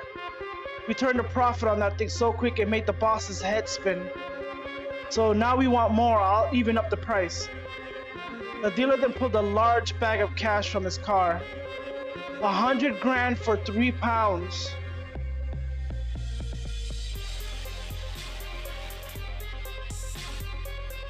£3? Do you know how much pseudo that would take? It's chill, dog. Got the pills back here. He gestured to me, for me to follow as he walked back of his car. He popped the trunk. What? It's empty. Then a sharp pain ran down the back of my head. Hey, hey! I was forced into the drunk daze and reeling from the blow. I turned to fight back and saw the dealer pull the handgun from his waistband as he slammed the trunk door in my face, and I was left in muffled darkness. How did I know that I didn't trust this dude? You want to die, moron? Get in the car now. Okay, I'm going. I could hear the fear in Eli's voice as the door to the car opened and then closed. Listen, man, what's this about? Shut up. I heard the muffled sound of something being hit against metal, and Eli was suddenly quiet. I could feel a small trail of blood oozing down the back of my head. I could feel myself begin to fade as I fell into a cold daze of consciousness. I knew I couldn't trust this dude. Wake up! I said get the fuck up, dipshit! What? Then everything came back to me like a sucker punch to the head. Get the fuck up! The man then dragged me out of the trunk, and in the blinding light of the midday sun, we were in the middle of a field somewhere deep in what looked like the forest around Somerset. What the fuck is this about? He pulled the handgun from his waist and pointed it at my face. I'm not here to answer your questions. He grabbed onto my shirt scuff, pulled me up on my feet before pushing me towards the door of the trailer. Where's Eli? The boy's taking a nap in the back seat. I turned to look back at the car, and the man hit me in the back of the head again with the edge of his handgun. Go, shithead. He gestured me towards the RV. I opened the door to the trailer and was met with a mobile meth lab. It was remarkably like the setup Eli and I created in the garage. So, this is the cook? Yeah, this is him. He cooked the stuff I brought you yesterday. So you're the boss, right? Named Snake. That's crystal you cooked up? Then kissed his 2 fingers and his thumb together like it had been fine cuisine.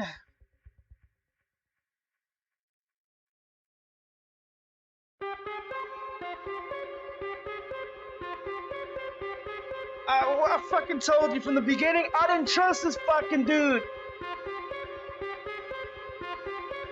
I did not fucking trust this fucking dude.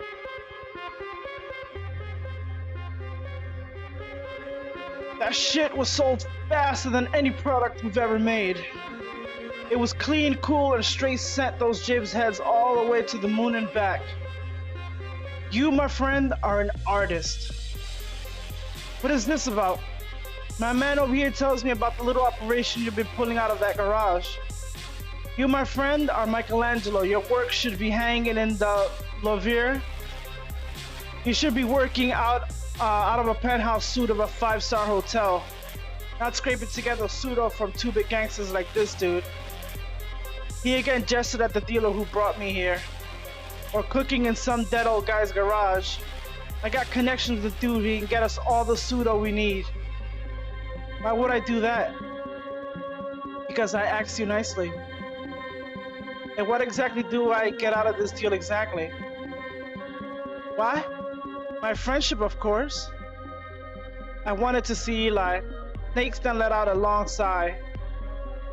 I asked you nicely, man, we could have been friends. Snakes then pulled out a handgun of his back waistband and cocked the chamber. Start cooking, I ain't gonna ask again. I turned and the dealer gave me the same look Snakes had. I looked over all the equipment in the mobile lab. The glassware was filthy, but a significant amount of crushed pseudo and red phosphorus was already prepared along with everything I would need. Think. Go on, man, we don't want to see the master in practice. These guys are just gonna waste me as soon as I've taught them how we made it. First of all, your glassware is filthy. How are you supposed to get a clean product when you have contaminants in every inch of this place?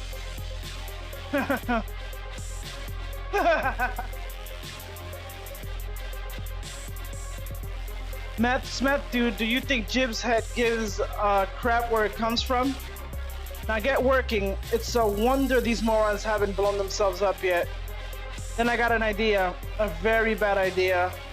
I took the container labeled I and dumped it into the largest beaker available. Luckily, they were the perfect brand for what I was doing. Small BB-sized pellets of crystallized iodine. I then took the bottle of clear ammonia from the pile of various chemicals.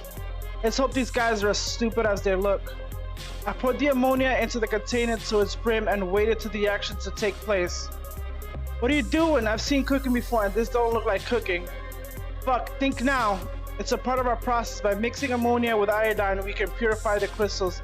The result is a much purer final product. Both the dealer and Snake seem perplexed by this idea. A purer final product means more meth for less pseudo. More return on investment. Now that's the shit I'm talking about. Not one of these morons would know what is it to do that kind of level 10 shit. Keep going and I want to know all the details. It has to be done by now. As long as it's wet, there's no risk. I then poured the iodine beads through a large coffee filter to remove the excess ammonia. Then I poured the still wet beads into a second beaker to dry it out. It's almost to the top. That has to be 100, maybe 50 grams. This is fucking crazy. So what do you do with that? That? I adjusted to the iodine crystals. Nothing, it has to dry first. And then started the real process. I just need to stall long enough for it to dry. I started by washing out the beakers with the bottled water and acetone. Is he gonna build a bomb? Nah, man, skip that shit. Any moron can scrub glasses. I want to see the real magic. I say we pull a bullet in his partner's kneecaps. That ought to incentivize him. No, shut the fuck up, man. This ain't your operation, bitch. I keep stalling for another 20 minutes, but soon could feel the aura of frustration growing to a climax. Alright, enough of this slow-ass bullshit. Show me the real shit or I waste your partner and then start target practicing with your toes.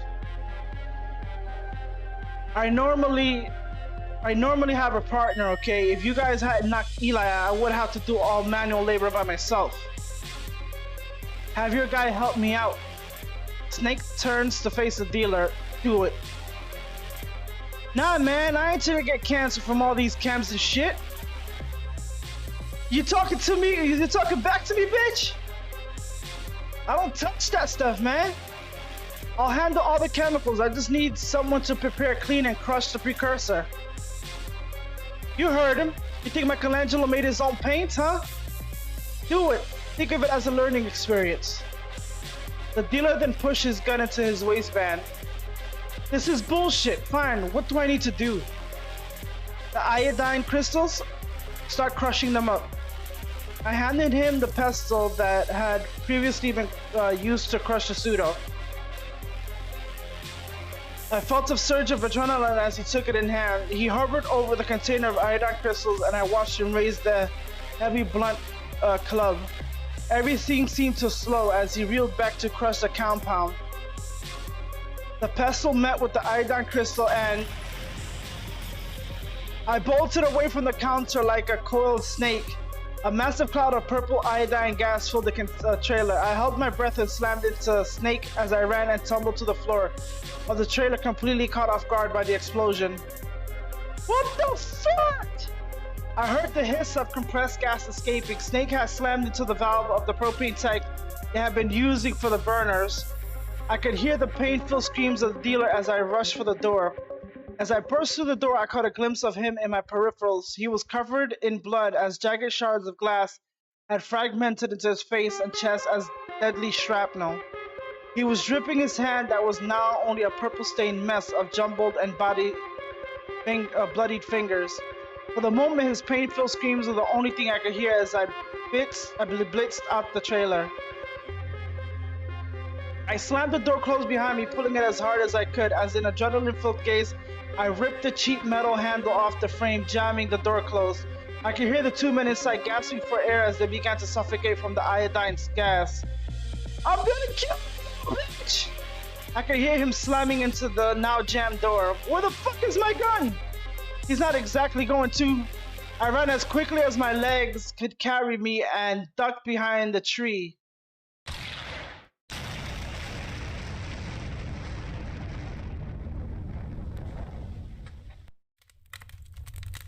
They really are that stupid. Oh shit! Oh shit! Eli, I rushed over to the red muscle collar and opened the door. Eli slid out, hands and legs still bound by zip ties. What the fuck?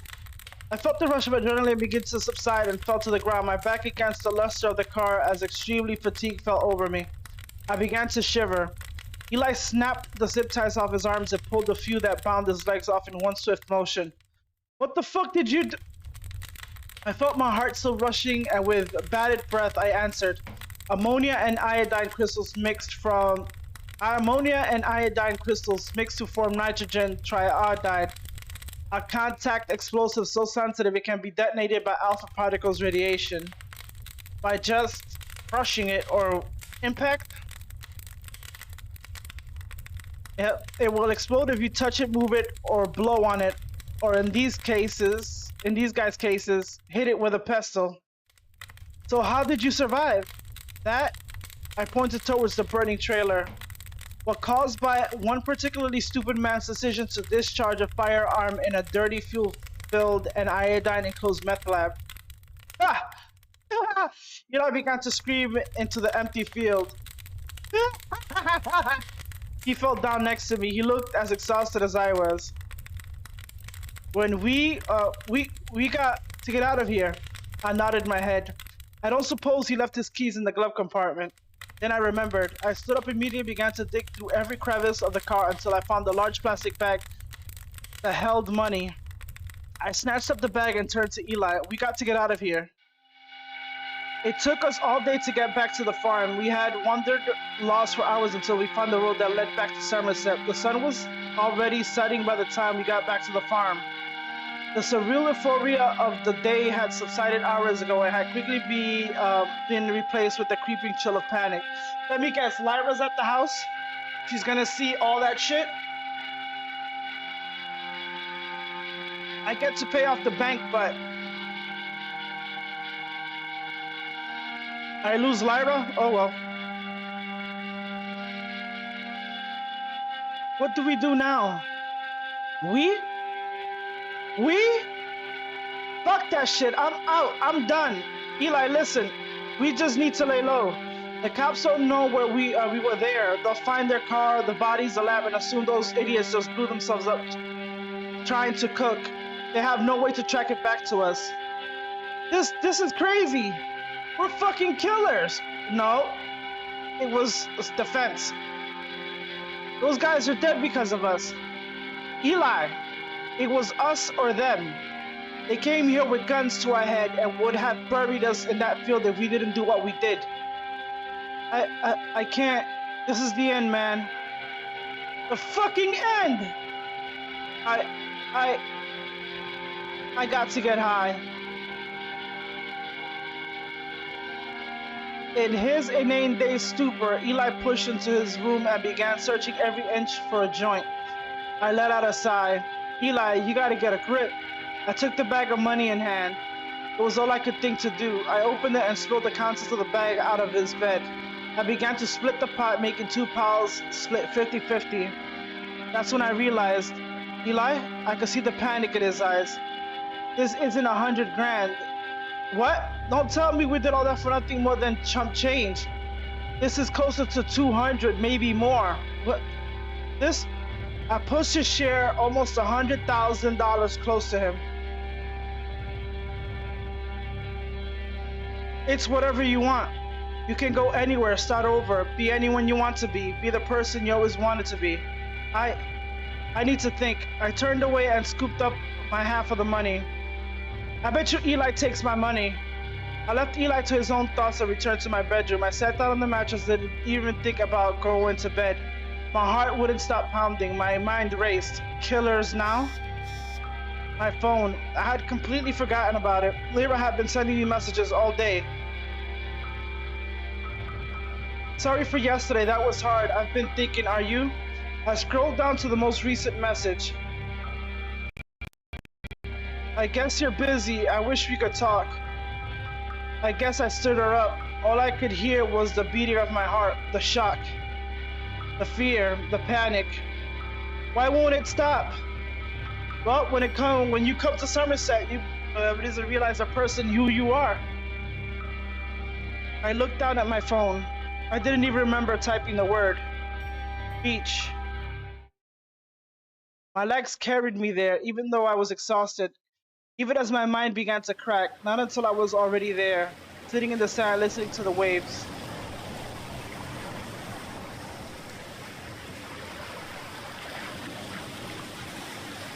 Killers now. I heard her soft footsteps in the sand. Shackled? What's going on? Just from her voice, I could tell it had gone from confusion to concern in an instant. Are you okay? Shackled? You don't say anything all day and then you think. Silence was her answer. She wanted to be mad, but for some reason she couldn't bring herself to be. Why? Why doesn't she hate me? She sat down next to me. What's going on with you? I don't know where to begin. You should just leave. Tell me anything. It doesn't have to be what's wrong. But tell me something. I turned to look at her. I know it's been a long time since we were kids, and even then I knew we weren't friends. But I wanted you to... I wish you felt like you can tell me anything.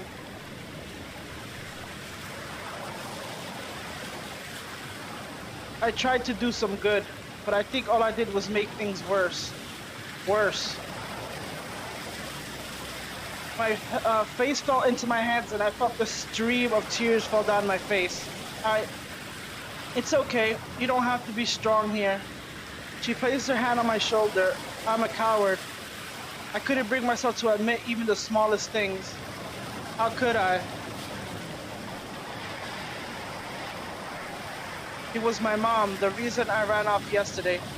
Right before I started high school. My dad passed away. My mom, she just lost it. She couldn't work, she didn't clean or cook or even bathe. She would just stay in her room all day long, sleeping or crying. I had to do everything but groceries, clean the house, cook our meals. I even drove myself to school with my learners just to make it to class on time. Then she started using pills first. She used to get prescriptions from this piece of shit doctor. A quack with a lab coat and a prescription pad. He write a script for anything. Then they started cracking down on pills. But by then she was already too addicted to do anything else. So she started buying from dealers. But when pills started getting harder to come by, she would use whatever she could to get her hands on. Heroin, most days. I would come home to find her too strung out to do anything but drool into a mattress. I remember hating her so much. I just wanted one day when I come home and not to deal with her passed out in a pool of piss. One day when I could just be a teenager. One day when I didn't have to force her to do something as simple as bathe. And then one day, I got my wish. I came home and she was dead. OD'd alone in that filthy room in a pool of her own vomit. I remember feeling relieved. like I was living in a nightmare and it was finally over. But then, all that hate I had for her came crashing down on me. Why couldn't I stop her? Why couldn't I have helped her? But in reality, there was nothing I could have done. This place, Somerset, is not like we could have ever gotten help in a town like this. A tourist trap like this, they never want to spoil their image. And that helplessness, it tore me apart until there was nothing left inside of me but bitterness and hatred and apathy. Her hand shifted up to my cheek as she wiped away the stream of tears. I know what it's like to be in that hole. I've been down there before, and I know the way out. Please say something. There are some people who I've hurt. People like me? I hesitated. Do you remember that? She nodded her head. Maybe that's how it all started. Maybe that was just a stepping stone. The first thing someone told me when I got here was this place wouldn't change me. It would just show who I really am. Maybe I've always been this person and now it's just out in the open. I've always been a bastard. I felt her hand slip down my shoulder and interact with my own. It took me so many years to realize that hating yourself doesn't make the pain go away. You have to learn to forgive yourself. I don't think I can come back from the things I've done. I don't think I can forgive myself.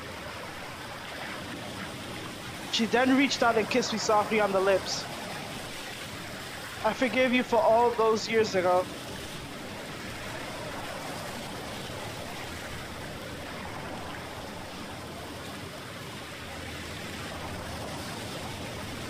You're gonna have to do the rest yourself.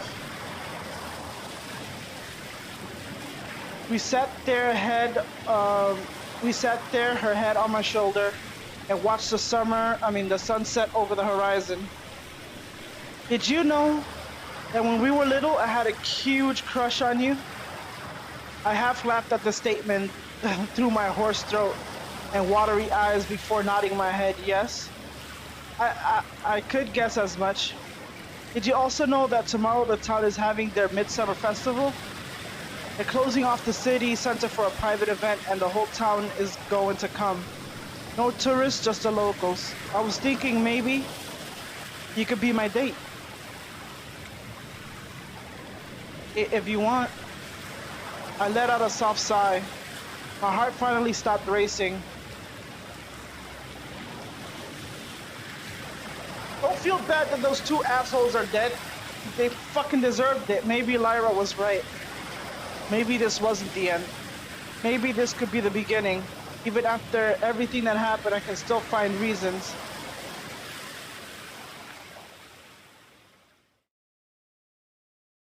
Let me guess, Eli took the money? When I opened the front door, Eli was waiting in the living room. I wordlessly walked in and shut the door. You okay? He nodded. I thought about what you said, and after tomorrow I'm going to leave town. I'll take my money and head out, find a new life, I guess. Maybe I'll even go to college like you. I thought I could at least attend the Midsummer Festival, say my goodbyes to everyone, before ditching the old place. What about you? I don't know yet, but I think my criminal days are over. I'll take care of the lab, get rid of the evidence. You won't have to worry about any of this. Eli then stood. I guess I'll see you tomorrow at the festival, but if I don't, maybe we'll meet again in another life. Yeah, maybe. I overstretched my hand and Eli shook it. Thanks for being my partner in this life.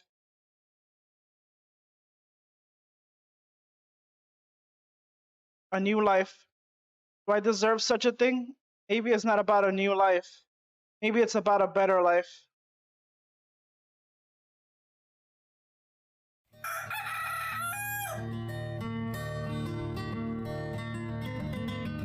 I made it back just in time. I pulled up to the gravel driveway and turned the engine of Eli's truck off. I picked up the yellow envelope it had taken me all morning to put it together. I spent hours driving all over the country to every bank in a 30-mile radius, $5,000 in cash for their equivalent value in cashier's checks.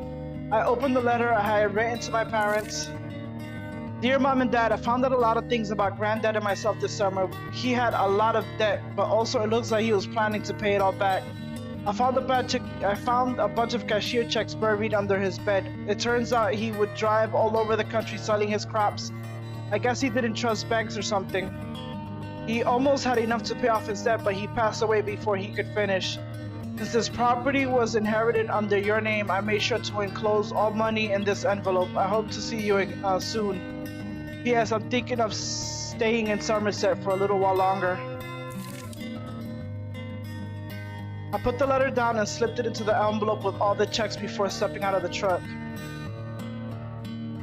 Eli must have left for the festival already. His bags were packed and arranged neatly to the front door. I placed his car keys on the living room table. I left out of the side, opening the door to the garage. Let me guess, somebody's gonna probably kill me? I took one last look at the lab we built. It almost felt wrong taking apart such a setup. I unfolded a large black bag and began scooping up all the glassware in the plastic sack.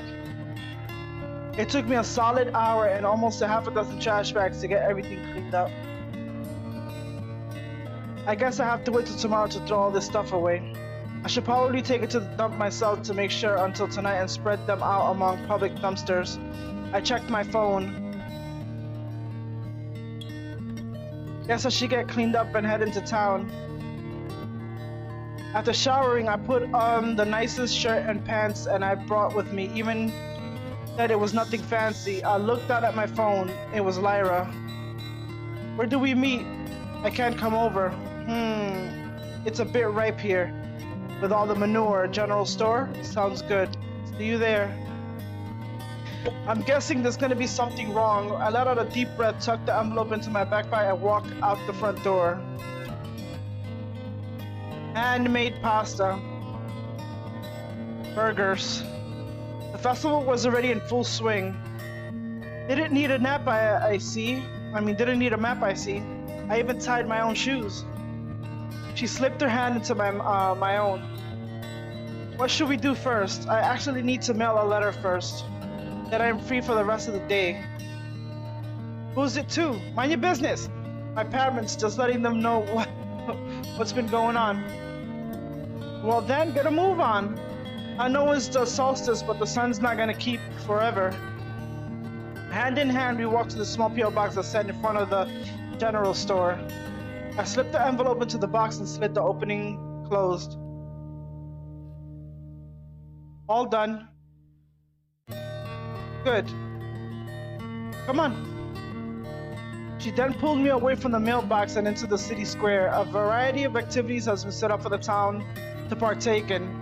From the big potluck to a band playing soft folk music to a few carnival games for the kids. Come on, let's dance! Dance? Without a word of warning, one woman acknowledging my cry of protest, she pulled away. Lyra dragged me towards a plaza where a small band was playing music. She pulled herself closer to my chest and slipped my hand onto her waist. I began to whisper through grit teeth, Lyra, I don't know how to dance. Nonsense, it's easy. She began to lead me back and forth to the soft rhythm of the music. You just listen to the music and let your heart do the rest. The moment we stood there hand in hand, moving to the sound of music and became lost in the fantasy. She pulled herself closer, resting her head on my chest as we motioned back and forth to the melody of the music. Maybe there's a better life after all this. I'm checking out the hotspots. Only 2 of them followed. Then she suddenly pulled away. I watched as she threw her arms into the air, laughing as she spun herself to the sound of the music. With a large smile on her face, she took my hand and led me back to the town square. Look! She pointed to the small carnival game stand that had been set up off to the side of the festival. She quickly pulled me up towards a small air rifle game. The man running the stand turned and looked at me. Howdy, buddy. Hit all the targets and you can win a stuffed rabbit for your girlfriend. She didn't deny the premise. How much? $5. 5? Is there some shortage of stuffed rabbits I didn't read about? It's not about the price of the thing. It's about the valor, the battle-hardened victory that you will win to seize this here prize. You may think its mere stuffed bunny isn't worth $5, but you're wrong. It's more than a stuffed toy. It's a priceless memento of the battle you fought for your lady here. Nice sales pitch. I looked at him with a raised brow. He makes a good point. I opened my wallet. I realized all I had was $50 and $100 bills. Oh, all I have are 50s. Lyra opened her purse and placed a $10 bill on the table. The man handed me the air rifle. The target started moving and I fired at first. I missed. I fired again and again, but only managed to hit one of the targets. Well, your girlfriend fronted you a 10, so I guess that gives you another chance. Let me try. I handed her the air rifle. Well, then, little missy, let's see what you got.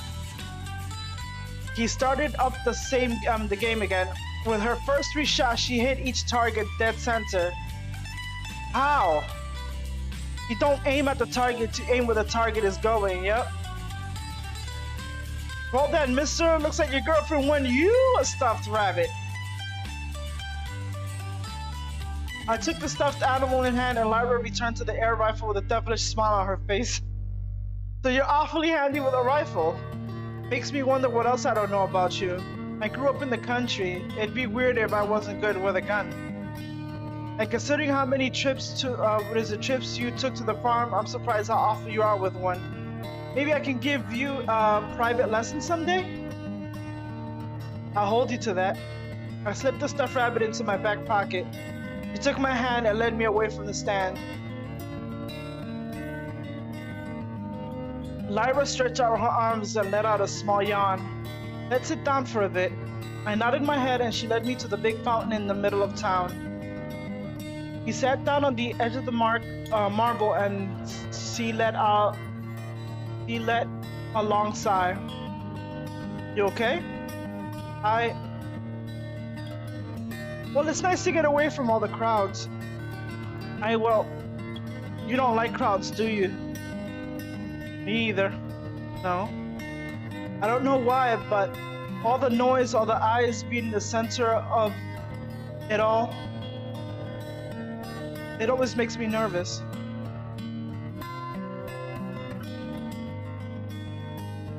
That's what I like about my job. Most of the time I get to work in peace. You never did tell me what you do. Oh, stop. You're gonna spoil the mood if I have to start in on office politics. So you have a desk job? She rolled her eyes. Some days I get to be out and about. Other days paperwork, lots of paperwork. She nodded aside and dipped her hand in the fountain. Someday I wish I could just give it all up. And without warning, she flicked her hand at me, splashing a small wave of water from the fountain on me. You're gonna regret that. I scooped up a handful of water. Of course, he has to be the exaggerated one. Don't you dare! I splashed a small wave at her and she let out a small laugh as she tried to dodge it. We went back and forth splashing each other with water all while laughing. We were kids again.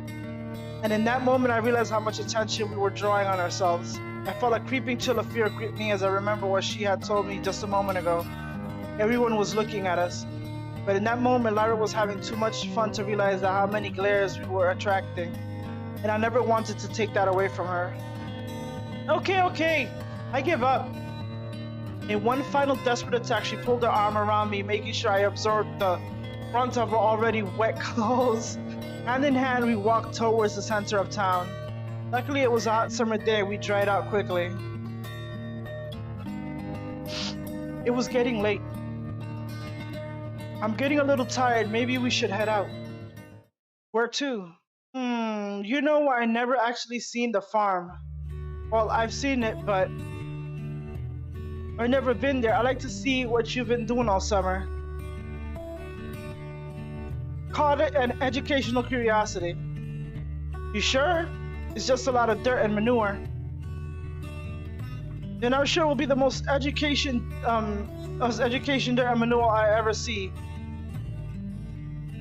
I'm sure it will be educational for both of us.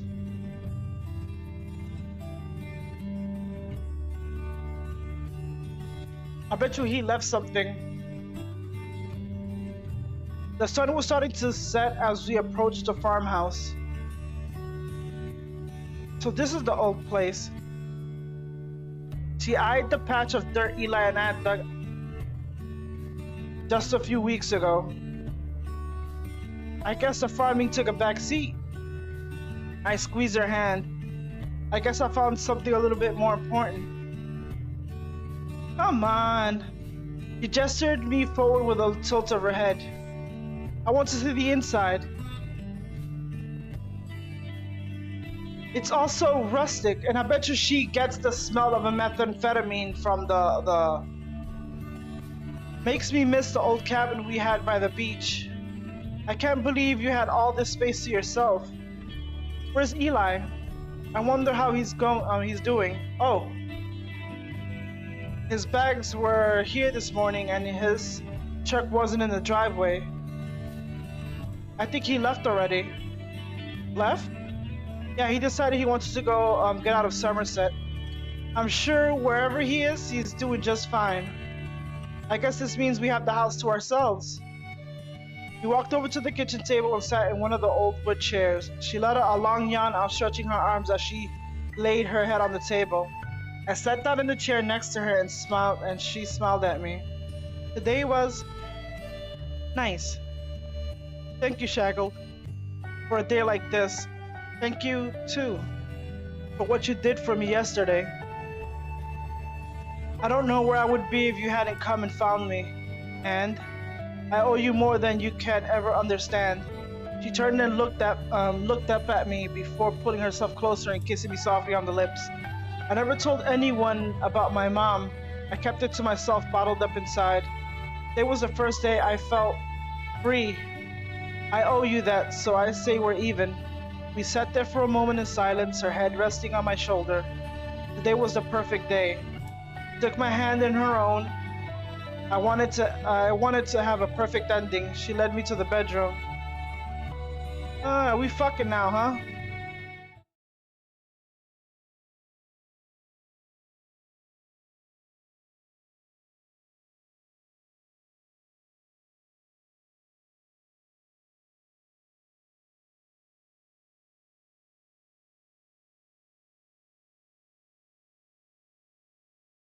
Have another good day.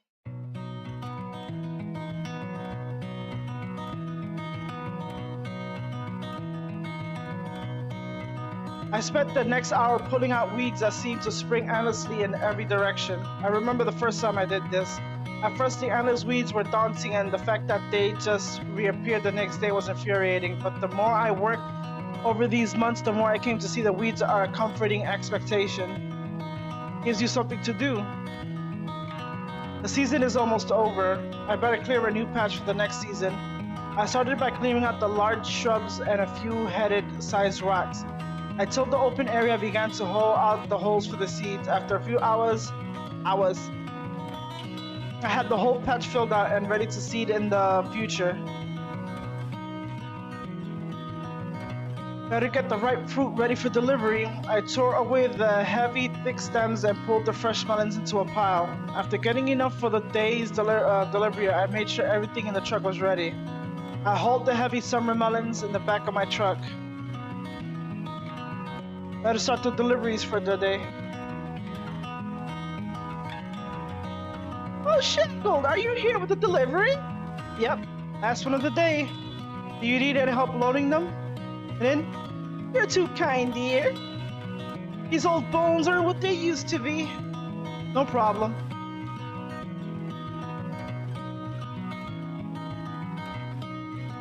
All done. Thank you, dear. I still have $1,500 from... Damn. I made $500 from that? Here's your payment for the summer melons. I took the money in hand. Thank you. What do you think you'll plant for the fall? I'm not sure yet. Any suggestions? Pumpkins? Pumpkins are always popular with the kids. We could run a special together for the town festival in October. That sounds like a plan. I gotta get back to the farm. Oh, don't let my rambling keep you. While I'm here, I should visit the bank. As I made my way to the front door of the great marble building, I met a familiar face. Ah, Shackled, can I help you with something? I'm here with this week's payment on the farm. Oh, of course, I can help you with that. I handed him the cash for the week's deposit.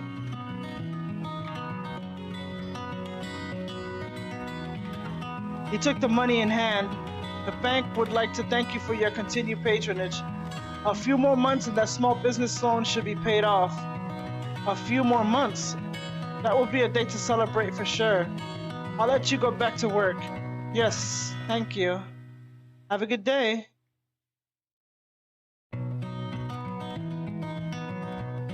I need to start expanding soon, getting ready for fall. Weeding, replanting, it's endless, but it's all worth it when I get to walk through that door.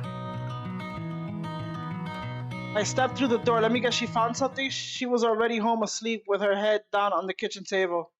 I took the blanket off the couch and threw it over her shoulders.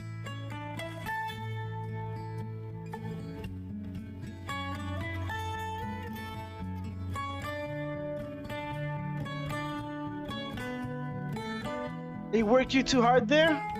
She spoke in a soft, half-awake tone. Huh? I wouldn't want it any other way. I get to make a difference. I get to do good. Well, I think you... No, this isn't right. She never told me. Is this a dream? Maybe. But even so, I wonder if we could stay like this forward on this farm. We could make it into a real home. I wonder if we could find a new life here, a better life. But is this real? Could this be anything more than a dream? Sometimes all you need is a dream. Look at everything we have here. What more could you need?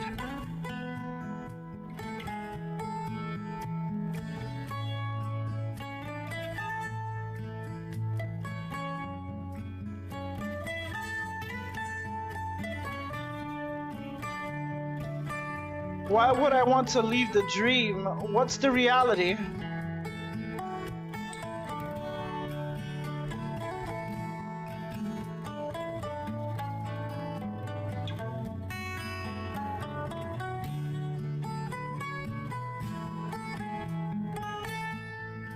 I'm gonna see both endings. Let's stay in the dream. No, let's get the bad ending first. Oh my god.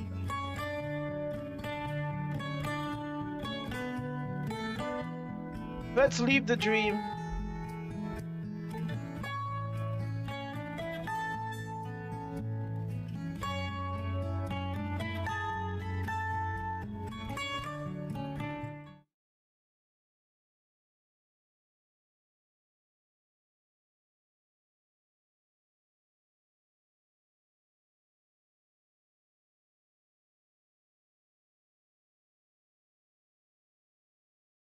I was rocked awake and shot up in an instant. I was in my bedroom, that dream, and everything came back to me. The festival in town, coming back here with Lyra. Lyra, she's gone. The impression in the bed where she had lain just an hour ago was all that remained. What was that? That came from the garage. I threw out the clothes and made for the garage.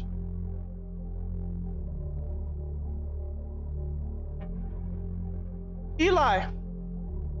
What's going on? Then I saw her.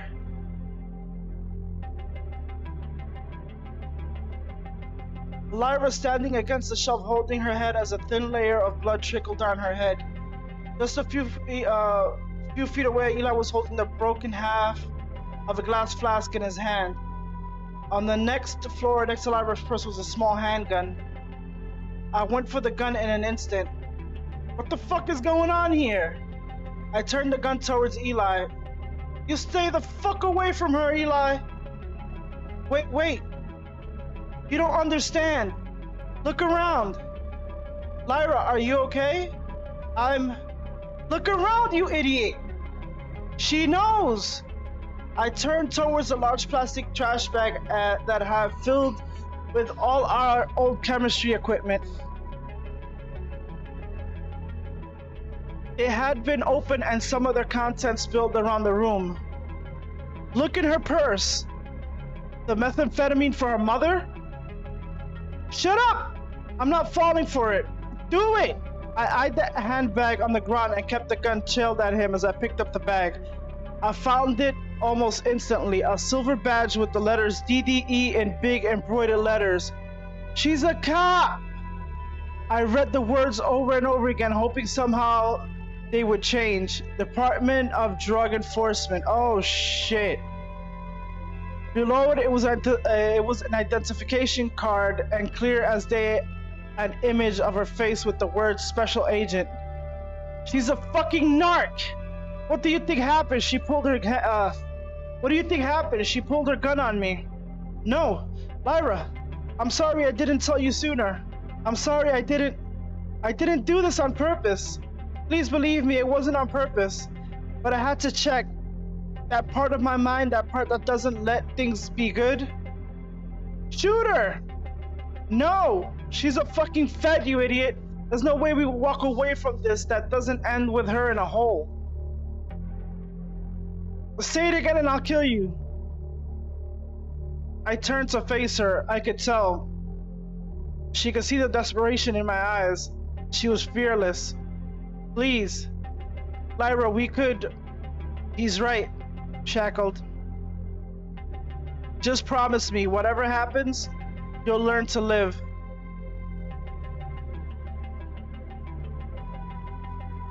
Do what you have to do.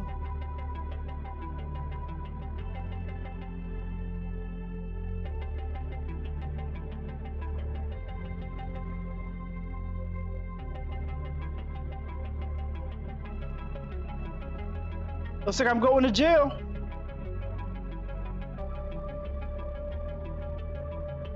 I can't do it.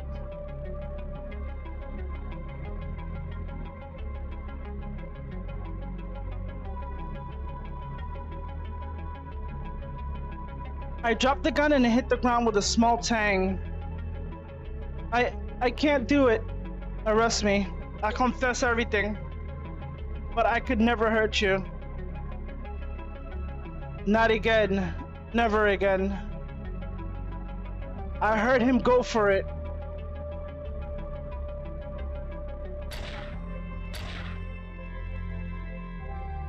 He dropped the gun with a metallic clunk and landed just a few feet away.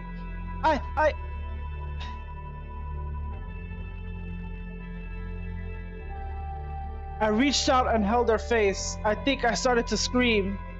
I know I started to cry, but everything else was lost in the dull gaze of rage.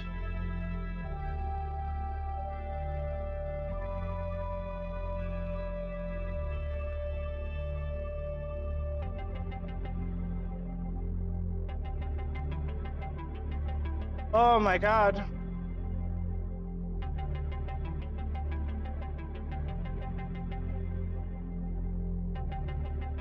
I'm not having my prints on that shit. Oh, I already have my prints. Fuck!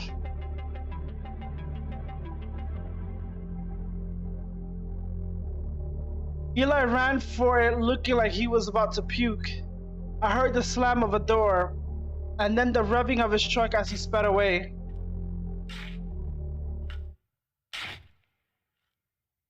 In the end, I guess the old man's tool has some use after all. It all makes sense. Where you began and where you ended. Your mom and the path you chose in life. I guess I never did apologize for all those years ago. Because in the end, you always were the one who paid the price. Lyra, for everything. But more than anything, I regret never telling you.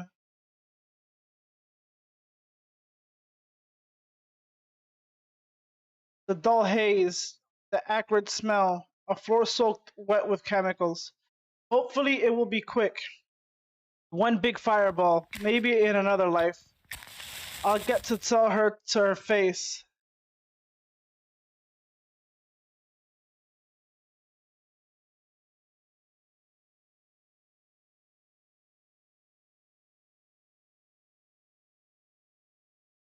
I'm sorry.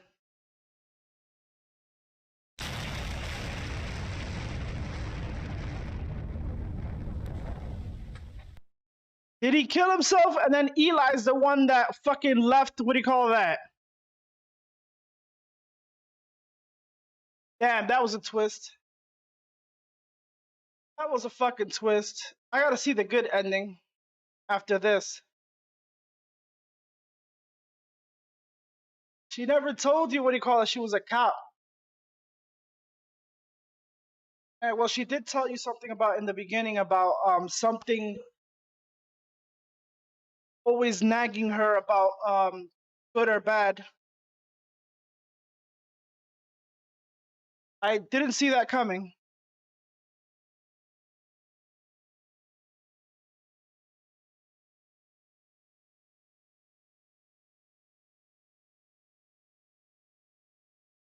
You're welcome.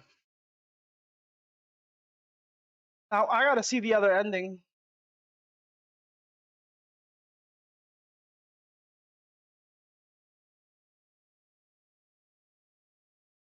Oh no no no no! The game. Hold on.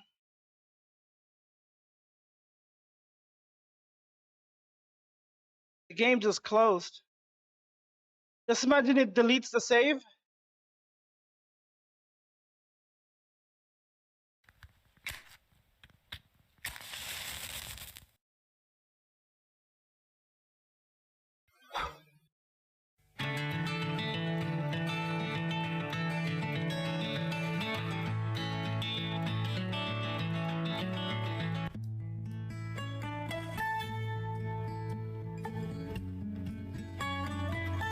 So we stay here in this dream,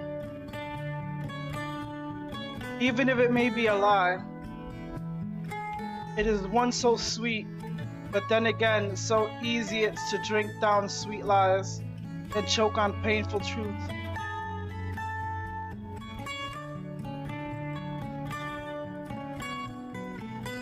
Oh, that was it? Okay. I thought that was damn. That was short. The truth was well. The truth was longer than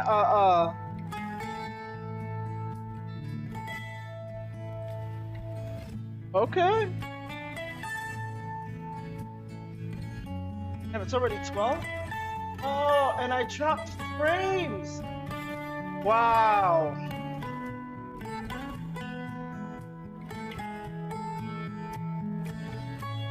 A game that I wanted to highlight, and I bet you I'm skipping like a motherfucker. Wow, thank you, fucking internet. Fucking hell.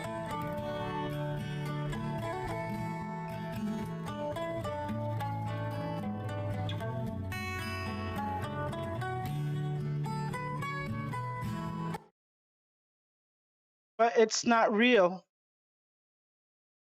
Don't you care about that?